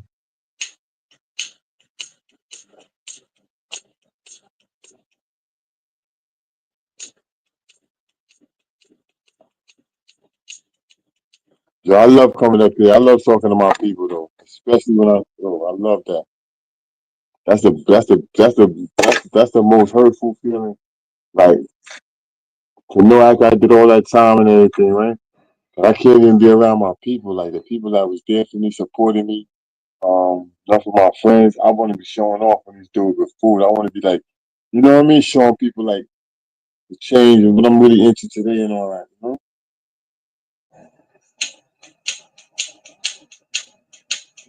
that's what's sad about a lot of stuff because a lot of people that know me be like, yo, all the people you know, wow, this and this and I be having to tell them like, yo, yeah, I know those people, but they're not really trying to help me. I'm the type of person too. I used to be spiteful, so I used to do shit to you if you did something to me or you crossed me. So a lot of people who shitted on me might think that too. They might tell themselves, yo, this thing gonna get me. And this, that, and third. But I'm not thinking about no shit like that.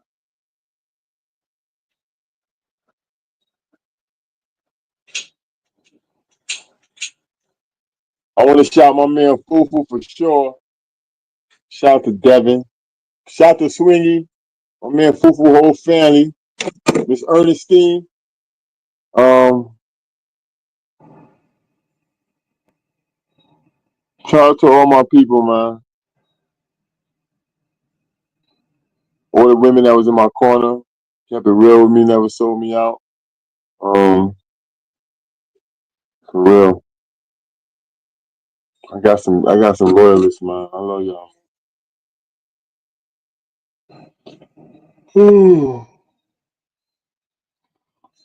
We in the hood, boy. Like dope, yay. Yeah.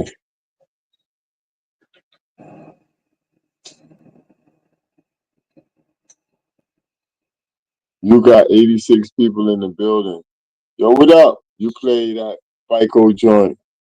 Yo, play that Bico joint. Hit that like button. 86 people in the building.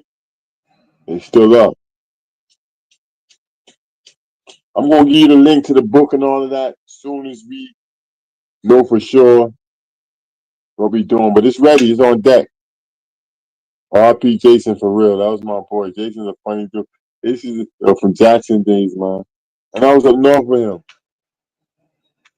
I was up north with him, man. When he caught it big, he came using the same Marcy. You know what I mean? Using Marcy. Yeah, it's crazy. The jail shit ain't changing. People still getting choked out and killed. That's why I sued them motherfuckers. And that's why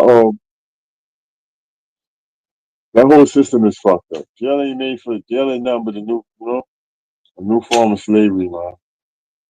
The 13th Amendment say that shit too. But that say 1 and 2, show love. Mikey B, much love to Jeter. Quinn as well from your West Coast homies, 32. Mm, mm, mm. Salute, Ken. I hate you, bro. Phone just a little muffled. Right, you can still hear me? All right. Hey, yo, I'm a Steph. You sound muffled, Ken. You can still hear me? They told me I'm right.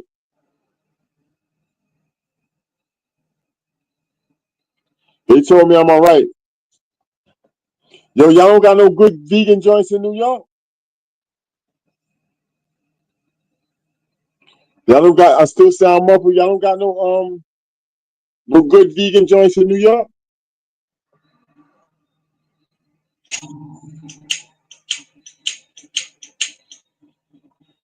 Kiki had asked about you a while back when I lost visited.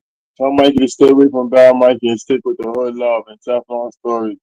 Yeah, we done with that Bad Mikey shit. We not fucking with that. What he did, that was just spontaneous. On the front, Queen. That was just spontaneous. I didn't even know he was gonna do nothing like that. But there's a lot of stuff behind the scenes that people don't know, and he got his reasons for doing what he did, and that's it. You know, you gotta not be you gotta not be romantically involved with these things because you don't know what's what, and you just get your heart broke. It's like you got a girl and she a slut, and you don't want to believe it. You know what I mean? You don't want to believe it. You know what I mean?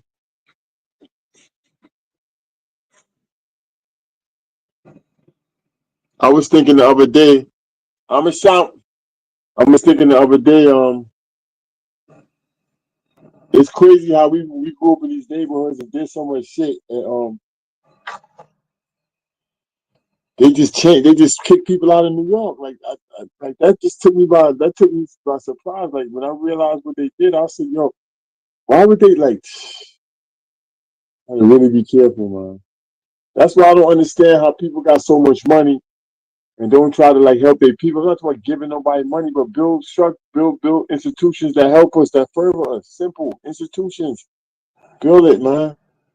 You don't even got to build a school. You could build something that just a training center, something that just give people escape from being running the street or whatever. You know what I mean? Train them, nurture their skills, make them be better than who they are.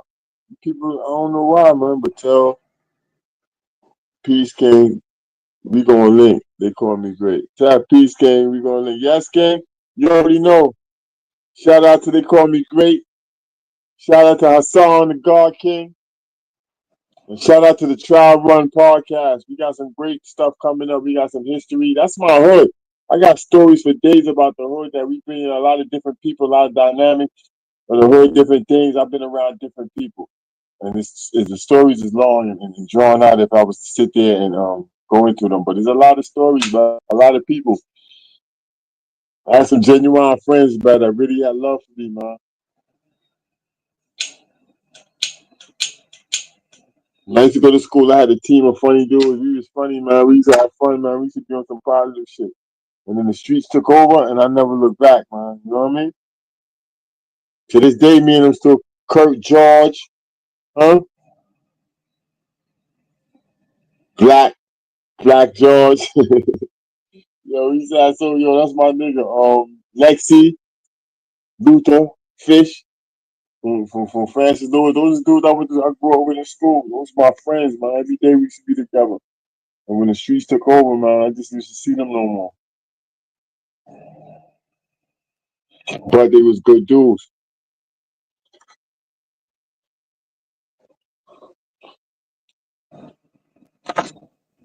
We used to have a nickname for everybody's mother. We used to have a nickname. Everybody's mother name, we used to flip it and say some bullshit. And we used to have fun, man. We used to be on some bullshit. But I miss those days, man. I came up with some good dudes, man.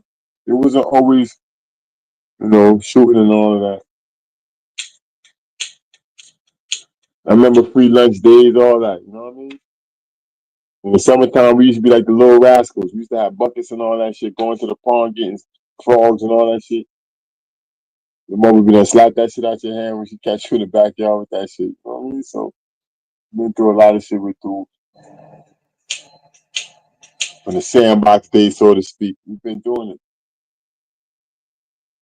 Remember when dudes used to call you early bird when you going, when your moms call you, everybody be laughing.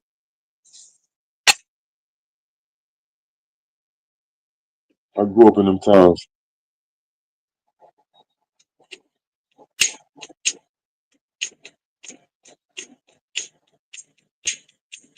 I remember Shami, I remember the guards had Linden at one time. Crazy. Back in the days, the guards had Linden crazy. Shamit, Shatik, Islam with the stiff neck. Shamit, Shatik, two Shamiks was out there. Fat Shamik and tall Slim Shamik. The go-to, born understanding. Islam, Lord Freedom. Rest in peace to Cosmo, Linden 196. I knew that name. I knew one.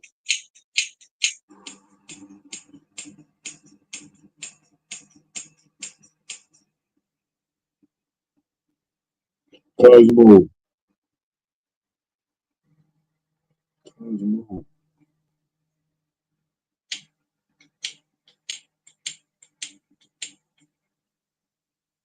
Yo, who remember Mr. Uglies? Let me see how many people really grew up on this boulevard. If you remember Mr. Uglies.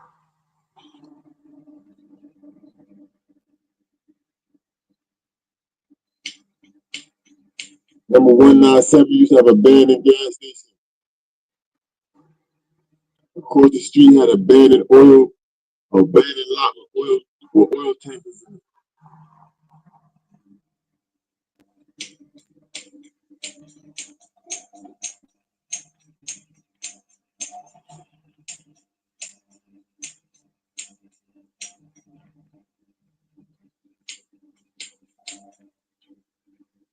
Real, rest in peace, of course.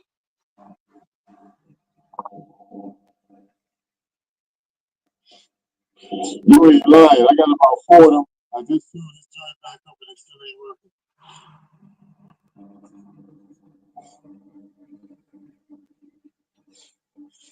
You ain't lying.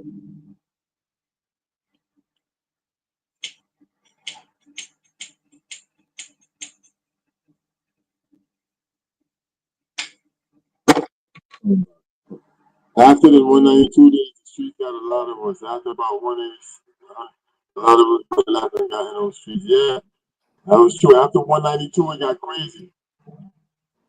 Those was crazy. Who that? Shaquille, I'm back. Yo, where you went? No, you went. I thought everybody was gone. Nah, my shit cut out on me. That's what happened. I was outside. I'm outside, so I Yeah, lost track of the. I didn't pay attention to the battery and none of that. So I had to yeah. come back to the shop and All put right. my joint back in. Yeah, but what happened is I was just telling somebody was talking about after school. But in school days like that, in the early times, that crack shit took over. Though. That crack shit changed the dynamics and shit. They went from fighting and then they Hell yeah. selling crack. Like, you know what I mean? Like that really. When I really looked at it, I said, damn, what shit really took over like crazy. Like everybody was selling crack, and it was like you were desensitized. You wasn't even like worried about it because it was new to even to the old dope and certain people didn't even know what that like. What's that? You know, it was like different. To me, they marketed crack like that was our generation sell. Like that was our thing to sell. That's the way it came on. You know? Right. But, that shit was fucked up. That shit came. Those went from. I mean, if you was nobody, that shit would left. You know what I mean? If you was about, if you was one of fighting niggas back in the days, or you was a person, or whatever you. When that crack shit came in, that changed everything. That took precedence over everything. You know what I mean? Hell People yeah. wasn't even people principles was gone. The block had rules that was like laws. You know what I mean? So it was different Yeah. vibes. So a lot of people lose their life. A lot of people blew up over that shit too. But a lot of people suffered, man. More people suffered. It's like you hear a story now where they talk about hip hop, like how much did it do good or did it do bad? I mean, like damn, I don't even know how to answer that. At the end of the day, way too many people got into that shit and got right off of it. And got a normal regular life. A lot of people went through a lot of bullshit. They left damage. They might, shit is fucked Yeah. up. And when you do what they did, um, what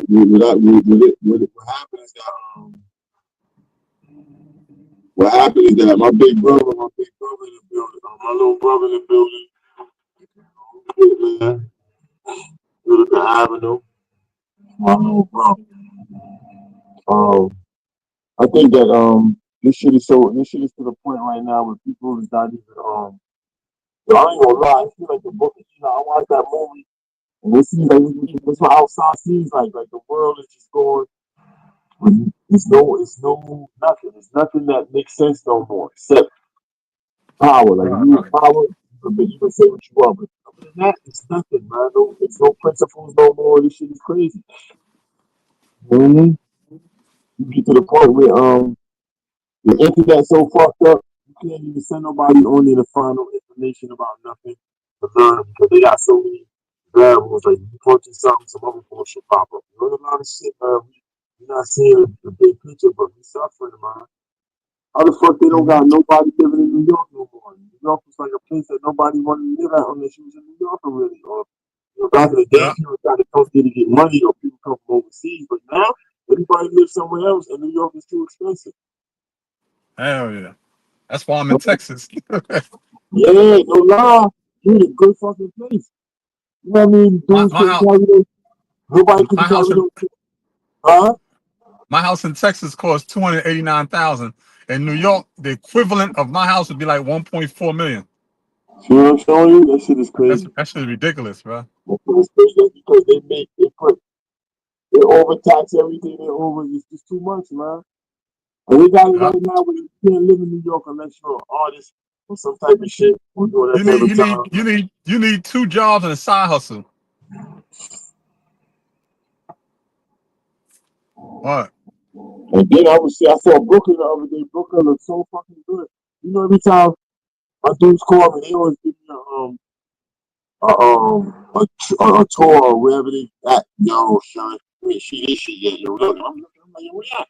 Yeah. You in Manhattan? This is Brooklyn. I said, damn. You know, the streets is lit up, the malls is official, my man. Maybe from there the other day too, the same thing. Brooklyn look real good, man. Brooklyn look real fucking good. You know what I mean? Queens starting to look like how I see certain places in my hood, it's looking like how Brooklyn used to look. It just everything is reversed now, man. You know what I mean? My friend took a picture of my crib. My crib looked like I was like, damn, that's how I used to live. Like it looked too foreign to me. You know what I mean? It's too Yeah. cool. I got to fix it out. I said, damn. But I think that we need to always focus on the youth, man. And I don't mean like telling little war stories or nothing. Just like focus on what they like and what their attention span is and what they really into. Because right now, the Yeah. drugs and that food got people with no attention span. I mean, Right. yeah, the food is the sugar is crazy. There's too much sugar, man. Yeah. We ain't come up on that. We ain't come up Nope. on that. The most you get is a fucking Italian ice or something. That'd be bad sugar. But nowadays, the kids they eat sugar right through. That's their diet. You know what I mean? It's crazy. So they overhype on. They have a problem with the balance of their organs and their body because of that. They tell you that they sick or they need this medication. It's real serious, man. You know what I mean? You gotta really feel some shit. People are so freaking concerned with dumb shit, man. We need to focus on children, man. That's our future. My little cousin got killed the other day. 17 years old, just graduated from the prom. Nigga, man, shot him in the back. And these little dudes running around too. When some of their friends doing bullshit, man, apparently there was some paper that wasn't right. The cops are third with it, and dudes rolled down on him.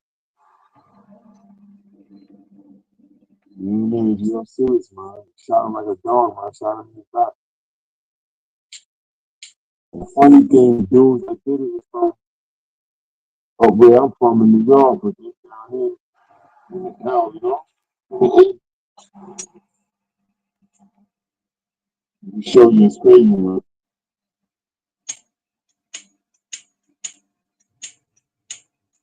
When we was little and we saw old dog on the gun side, we was laughing because that's how we was doing it. We said, yo, they got a damn back where they copying us.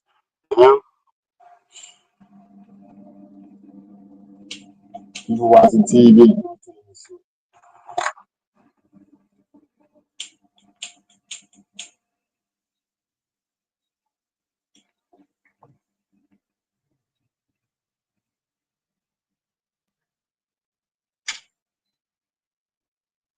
I used to live in Texas, not live in Texas, but I spent some time in Texas when I was real young. My sister was in the army. Texas is all right, man. Anybody trying to live comfortable, you know, just squeezing those out. Oh, wow.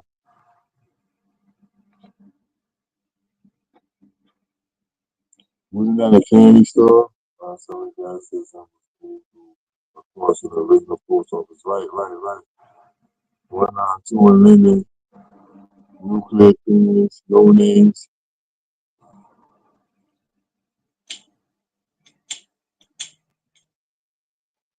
No Names. No Names was the after hours sandwich spot. Yeah, late night. Should be touching your back and all that. That'd be the after hours spot, but that'd be a dangerous spot.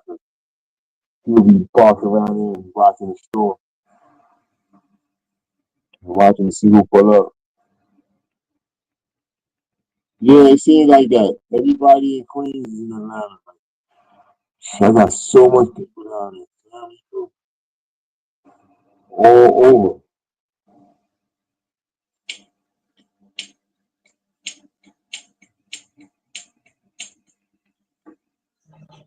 I remember when I was doing my bit in the early time, some of my people always was down there though. Was always moving, going down there, dealing with getting paper and all that. So now it become fashionable to be down there. They've been down there season for years.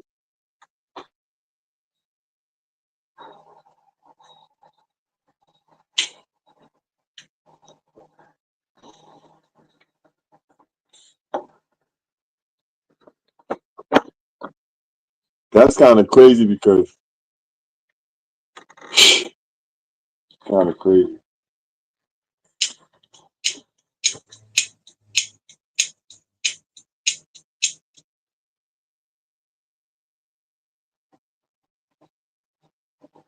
I never used to go out of town to places that I know all so many people is at.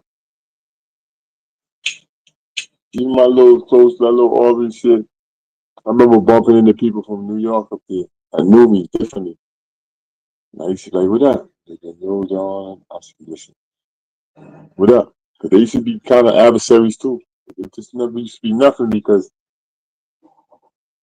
it's either or, man. A lot of dudes ain't really want no problems with me because I wasn't playing, man. I ain't did nothing to them to begin with. People just be picking sides, choosing sides, hearing certain things and like acting off of it.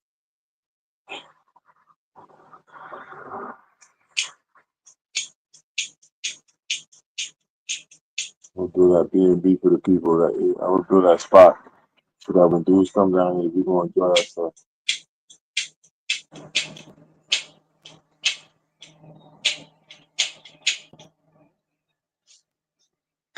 Everybody in the chat sleep. I can't even see the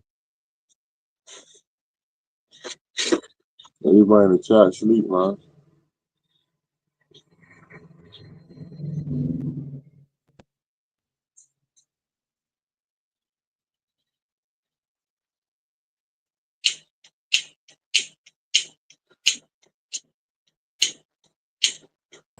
Yo, You got 8 doors like you. I was over here eating, yo. I had my food over there. I didn't even finish my food. I was eating. I was supposed to eat when we started the thing, but I ended up picking at that shit and closing it. What you was eating? Yeah, bro. Huh? What you was eating? Some snacks. I ate some tacos. Yo, what that is? What, hold on. Is J-Bo who? Jabo? Who's that? Who? Jabo? Who's that? I don't know.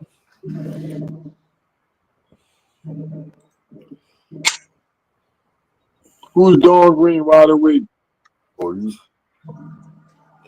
trying to get shows up here? Stop it. No, man. Every time I say something to a female, what's wrong with you? What you the hallmark? You the female monitor song? You the You're right, hallmark? man. I'm the love doctor. I'll make love connections. Go ahead, get right. I love all the women, man. Yo, salute to Dawn Green. What's up? Thanks for tapping in.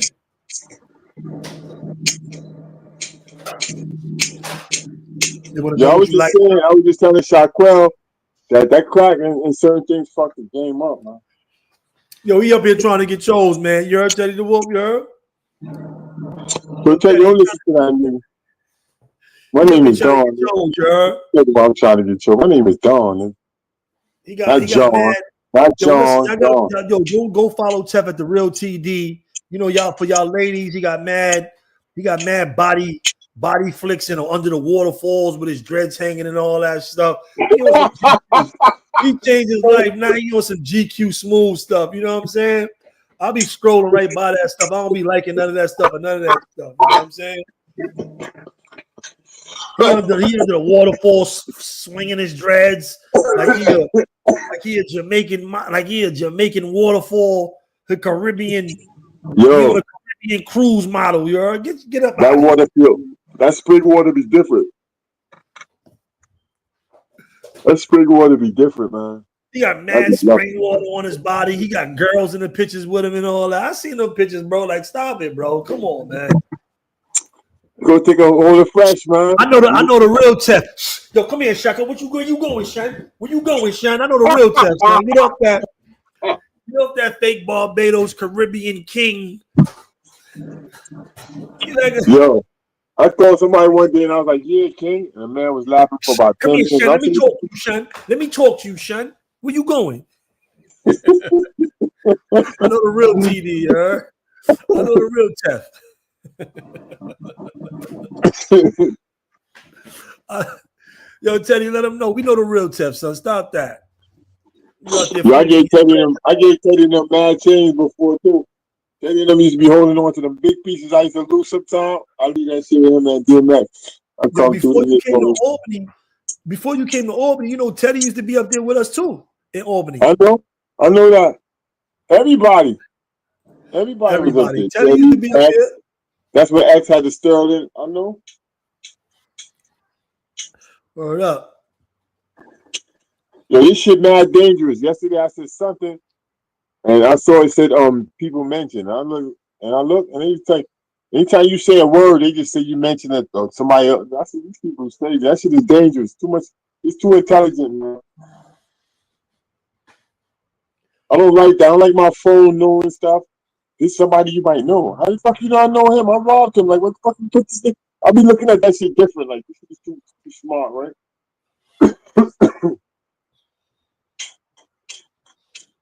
And why people that are loose be asking me for friend requests? Like, that's so disrespectful. Like, what do you think? They're trying to follow you. Nah, they think I'm a monk. Somebody said, "Nah, son, you're not. You Rastas, nah." And then Rastas is not hippies, man. We never was hippies.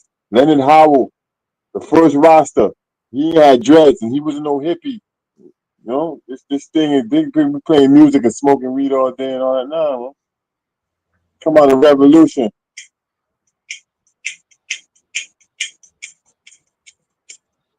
Come on, the revolution, man. Not smoking weed, potheads all crazy, and just smoking weed and playing music all day. Word up. Or bagging white boys on the beach and all that, man. That shit, we got that shit mixed up.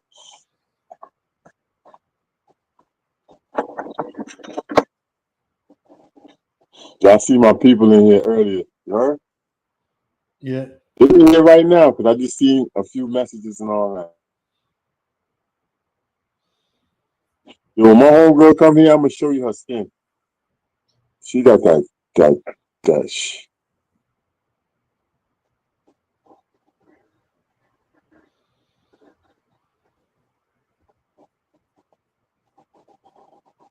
I like that avatar, that Queens joint you got up there. You gotta send me that, Teddy. That joint Teddy got up.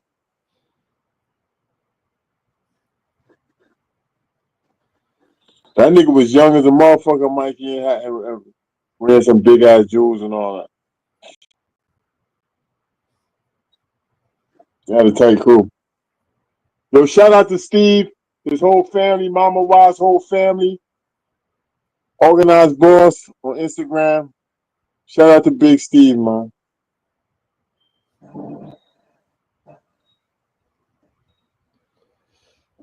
Shout out to Fufu, Jimmy, Fan, Lele, the whole Springfield. 109 and Farmers, The Rock. My people on Hollis.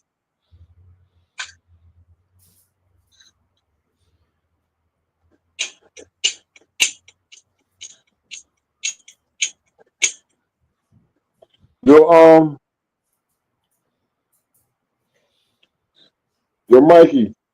Yep. You knew Lil CeeLo from Rockaway? You said who? Lil CeeLo.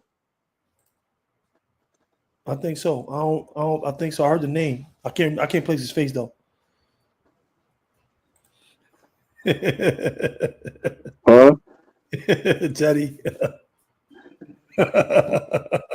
They trying to see me the shines you took. Remember, they said they trying to request you on Facebook. Yeah.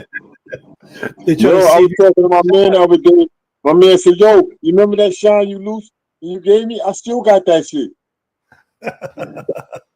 Niggas getting money. Niggas don't be caring about, like, yeah, look, a few people got jewels I gave them. Like, got shines I gave them. That's when you know you getting money for a long time because you ain't had to pawn them jewels.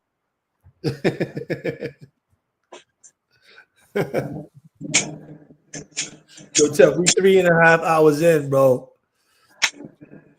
It's all good. I'm outside. I ain't going to waste them. The end, bro. Yo, it's gonna be epic though. The book is finished. I just want to get some people a heads up. I mentioned a lot of stuff. I've been through a lot. I mentioned a lot of people in there. It's not really a raw story, joint. Just that I did a lot, man. I did a lot. So I had the privilege to be able to have those experiences, to be able to write a robbery every day. You know, that type of stuff. I can really like keep. It's crazy. It's crazy. You know, people. I saw somebody in the comments something about, you know, being brave and all that. You know, I can't hear you. You going out, bro? You know, a dude was talking about you was being brave and everything. I was like, yo, you don't even know how well connected I am. How many people? Nobody's worried about. I'm not worried about nobody. I'm not scared. You should be scared. Even making a comment. You know what I mean? Like nobody's. Forget them comments, man. Forget them comments, man. Don't worry about that. They don't understand that it's just like that. Like nobody knows. Yeah, I'm not worried about that. Yeah, bro. But yeah, man, we be back up here, man. We come back up here and kick it, bro. It's all good. You know what I'm saying? Well, you say we should do this all the time. You say we should do this yeah, we get back up here and kick it. There's no biggie, you heard? There's no biggie. We pull up, you heard? Yeah, let's get some topics. Yeah, but I got some stuff I want to show the people, so they can really, y'all can benefit. Y'all can learn better ways to be healthy up there too, man. I can't hear you, bro. You too far from the phone, bro. I can't hear you. I can't hear you. You can't hear me? No, you got the phone muffled. You got the speaker blocked. Sound like you got the speaker blocked. No, I don't know the speaker blocked. You can hear me now? Yeah, a little bit better, yeah. I wonder why it's doing that. It's just low. It's just low, bro.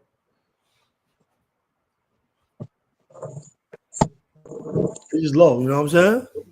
Yeah. But yeah, man. Yeah, but I appreciate y'all for pulling up and showing me love. Shout out to everybody that came, all my peoples. I'm just excited to see y'all in there too and talking to me, right? Because I miss folks, y'all, man. I really Yo, Info Mines, salute, man. Info Mines, Big Queens in the building, man. Salute, man. We see you, you heard? Salute. From the hood, Hollis, yeah. That's right. Shout out my niggas from Hollis, man. Yeah, shout out everybody from Hollis, you heard? We talking about my boy and Prophet from Flushing. Yeah, I remember them. I knew them. I knew my boy from back in the days when the same Big Steve, you know, the whole Flushing team used to be around my way a little bit. And they know me. Yeah, we just trying to restore that feeling, that Queens feeling. You know what I'm saying? We trying to restore that NYC feeling, that feeling. You know what I mean? That's what we doing over here, you heard? We restoring that feeling, you know what I mean? We restoring that feeling. That's what we doing, you heard? Yo, Info Mines, salute. Yo, we got to tap in with Info Mines one day, too. Yo, Info Mines, you got to pull up on us, man. You got to pull up. Info Mines is a YouTuber as well. He's a bigger platform right here, you heard? Tef? You heard me, Tef? Uh-huh. Info Mines, he from around the way. He a bigger YouTuber, you know what I'm saying? Definitely want to tap with Info Mines. He be having good content. He do good stuff, you know what I'm saying? Good shows. We'll tap in with you one of these days, Info Mines. Just hit me up on Instagram or something. You heard me? Now, InfoMinds is good. He be doing good stuff. He got a good platform. He got a good, strong platform. He got a big platform. We'll pull up over there with you, InfoMinds. Just hit us up one day. Hit me up one day. We come up over there, you heard? Look, he said he was in Andrew Jackson. He said he was in Andrew Jackson.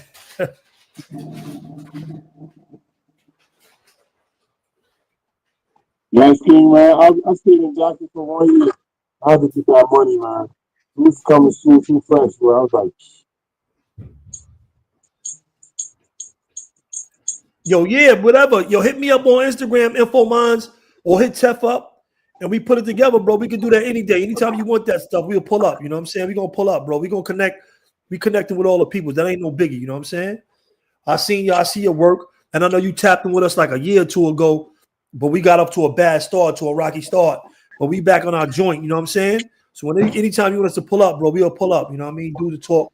You know what I mean? We supporting all the people, especially all the peoples from the hood, or the peoples that all the real peoples. You know what I'm saying? So anytime you want, we pull up, bro. That ain't no biggie.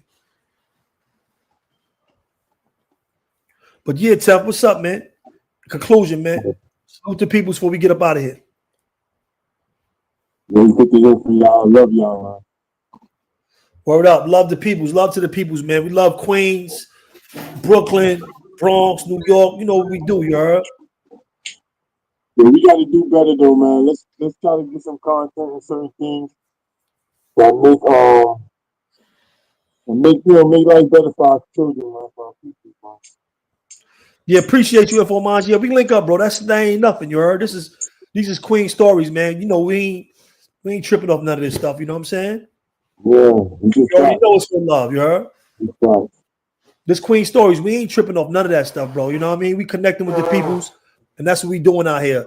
Good vibes. We trying to keep it good vibes, and we correcting facts. Don't get it messed up. We gonna correct facts, but we on good vibe timing. You know what I'm saying? And shout out to Zombo from Hollis. Shout out to Zombo from Hollis. Shout out to Tata from Hollis. Tata from Hollis, Zombo, right? And Tata, my homegirl. They said put Bad Mikey in retirement and stay on the hood love energy. Bad Mikey got to be around. You got to have somebody who check stuff. But we got hood love. We got the hood love. Tef told me I hate Bad Mikey. Yeah, I don't like that, man. I don't like that, bro. That shit crazy. I don't even like how you sound and shit. Tef said, "Yo, listen, Tef. You don't know. You ain't been around. You in Barbados. Bad Mikey is an internet superhero. You heard? The first black internet superhero." But I don't like that shit, man. That shit spooked me out. First time I saw that, I said, "What the fuck this nigga talking about?" I saw this nigga with the character of it.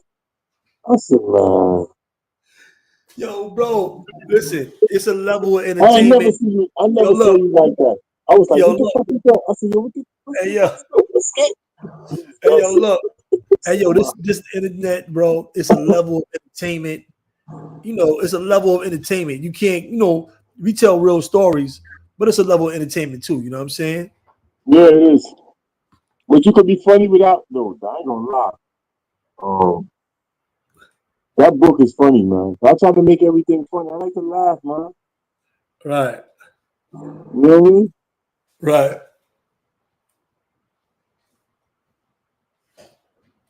Yeah, tell I shouted him out. Hey, Tata, my girl. Yeah. InfoMinds the OG, so he ain't no youngin. InfoMinds the OG, you heard? He ain't no young kid. Look, he said, Mikey with the afro. The blowout. Yo, when I was a little kid, you know what's crazy?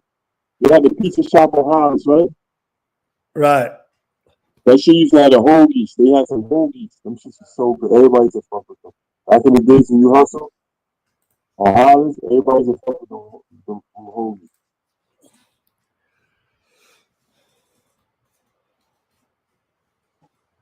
And we got to do what?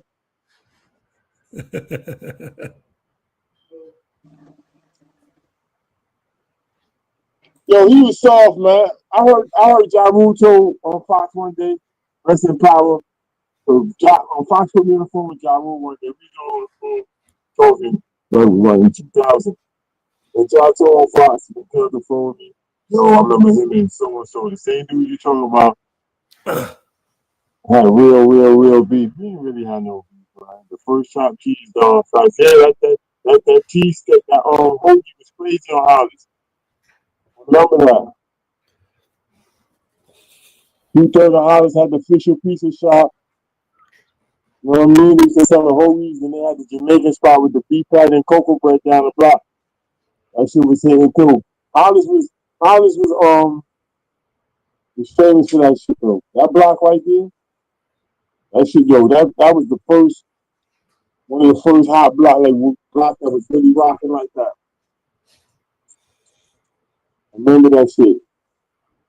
Everybody hustled on 2/3 of Hollis who was really hustling on Hollis. That was the original block at the pizza shop. You should. Well, not now, still tough, but you used to be a headache for a minute. Yeah, because that was what it was. Don't forget that it was beef. Don't forget that it was beef going on. And I was telling somebody one day, man, I was like, yo, I remember going places and dudes just breaking out as soon as I pull up. And pulling out and get out of there and all that. But it's the best thing, man. You gotta put the pressure down when the time is right, man. When things happen, you gotta do what you gotta do. I don't think that I just didn't know other way. Yeah, bro. Dudes don't understand that about violence and pressure. And I kind of feared for my life, so I told myself I ain't playing no more. Anybody who did it, don't lie, don't sleep. Keep my joint. I ain't never had an unguarded movement really in the town. Even when I got shot, I didn't tell nobody. But I ain't had no bullets in the gun. I forgot to reload the gun. And that's the only reason when I got hit in the neck, I didn't return fire. I was so good with it, but I realized in my mind I didn't fill up the joint. Always be ready, man. Yo, I can't hear you, Tough. I can't even hear you, bro. I said always be ready. Right. Yo, the best pizza in Queens is at Margarita Pizza on Jamaica Avenue. Facts. Yeah, man. I got a screenshot of my phone on right now. The other day somebody was in there. I said, damn, and they still look like that. She look dangerous and motherfucker. Shit like the train station. Had that look. I said, damn, that shit ain't changed. But people be going to get that pizza. They don't be giving a fuck about how the wall look and all that. Condition the guns, nice God finish last. So I catered to kill. Pressure up, I never die. So they label me ill. Broken in at 12, 15, I bubble for self. 4 mag at 16, jumbled under my belt. Shot in the neck at 18, nothing was felt. When I came through a month later, double was dealt. At 20, when the 5th broke my bone, I ain't tell. It was 8 from an Israeli that made my home sell. I was banned from America. Now be the exile, deport them. Everything that you taught them was foul. See, everything I learned there was foul. You know that? I was taken away very young as a child. Illuminati got this world, still I miss New York. Grew up on Fuji back, then stopped eating pork. I ain't got a steak, I'm the truth when I talk. I'm a fire and boots look like the boots when he walk. This is for Ronnie Mack for showing me what the streets did. To him, Twin, Shaheem, and Sherm from Queensbridge. Dodge, John, Mook, damn, he made me disown him. Big Daddy's on second. Dude from Corona, Gerald Bags and Stretch. Look for y'all boy grown up. Greatness of unexpandable niggas, famous for hold up. We wrote the Commandments Bible. Bo got smoked by What about Georgio's Diner? Queens Boulevard, Georgio's Diner. Story of my life, aside myself is weird. Real niggas are scarce. But everywhere I go, I'm still tough to more than just that entourage of peers. Good at this, it's the life. For eating my own kind like Hannibal, an animal. The city was right. Do not hit me unless you the epitome of the life. Yo, listen. Thank y'all for tapping in. This is a great one, right? This is a great one, y'all. See, I ain't agreed to go 2,300 miles. I was taken away very young as a child. Illuminati got this. Yo, don't let them dudes shoot you out your freedom either, man. Y'all out there, man. Stay focused, man. Don't let them trick you out your freedom, bro. Yeah, don't let them trick you out your freedom. Y'all niggas making yourself expendable for busters. Real talk. That's what a lot of y'all doing. Y'all talking about the bag. Dude ain't giving you no bag, man. He gonna give you a big. Word up. John already knew what it is, man. Story. This part 2. You know what I'm saying? We got more stuff coming for y'all, though. You already know what it is, man. Go get that book, The Gun. The Gun, Urban Biography. Yeah, we gonna have the links to get it and everything. Once again, shout out to my man Shabon. Shout out to Shabon and me. So we got some real surprises coming, man. We got it covered, man. But we just trying to do things right. And we ain't being friends with nobody to try to get through no way or nothing. Like that's the main reason why you ain't heard a lot from me, because I refuse to really work with certain people and stuff. Not because I don't like them, because they foul. And me working with them is just verifying them to not be foul, which is not the truth. I'm not fucking with these foul people. They have all the money they want. I'm coming. When I land, all the sleeping giants step up. Y'all be surprised. Your man that never told you nothing about me. When I land, watch how he step up. Watch how he stand up. True story. All right. Well, peace, y'all. You already know what it is, man. Good love TV, man. Tap in with us. Thank everybody for coming out. Thank you, everybody, for coming out. Supporting me. I'm glad to hear some of y'all too. When I'm a beige in my physical, live in the sun. G.O.D. co-sign against who want me brush. TD by design, I try but don't give a fuck. Keep no stitch fence, don't listen to plus from dust. Black hole shift things, not condition the guns. Nice God finish last, so I cater to kill. Pressure up, I never die, so they label me ill. Broken in at 12, 15 I bubble for self. 4-4 mag at 16, jumbled under my belt. Shot in the neck at 18, nothing was felt. When I came through a month later, double was dealt. At 20 when the fifth broke my bone, I ain't tell. It was 8 from an Israeli that made my home a cell. I was banned from America, and I read an exile. Deport them, everything that you taught them was foul. See, I ain't agreed to go 2,300 miles. I was taken away very young as a child. Illuminati got this world, still I miss New York. Grew up on Fuji back, then stop eating pork. I ain't gotta say, I'm the truth when I talk. I'm a fire and boots look like the boots when he walk. This is for Ronnie Mack for showing me what the streets did. To him, Twin, Shaheem, and Sherm from Queensbridge. Dodge, John, and Mook, damn, he made me disown him. So this is for Little E, Ice, and Dude from Corona. Gerald Bags and Stretch, look at y'all boy grown up. Greatness of unexplainable niggas, famous for hold up. We wrote the Commanders Bible. Bo got smoked by old who arm I tatted. So how could he be a rival? When all them niggas she protected all disappeared. Story of my life, outside myself.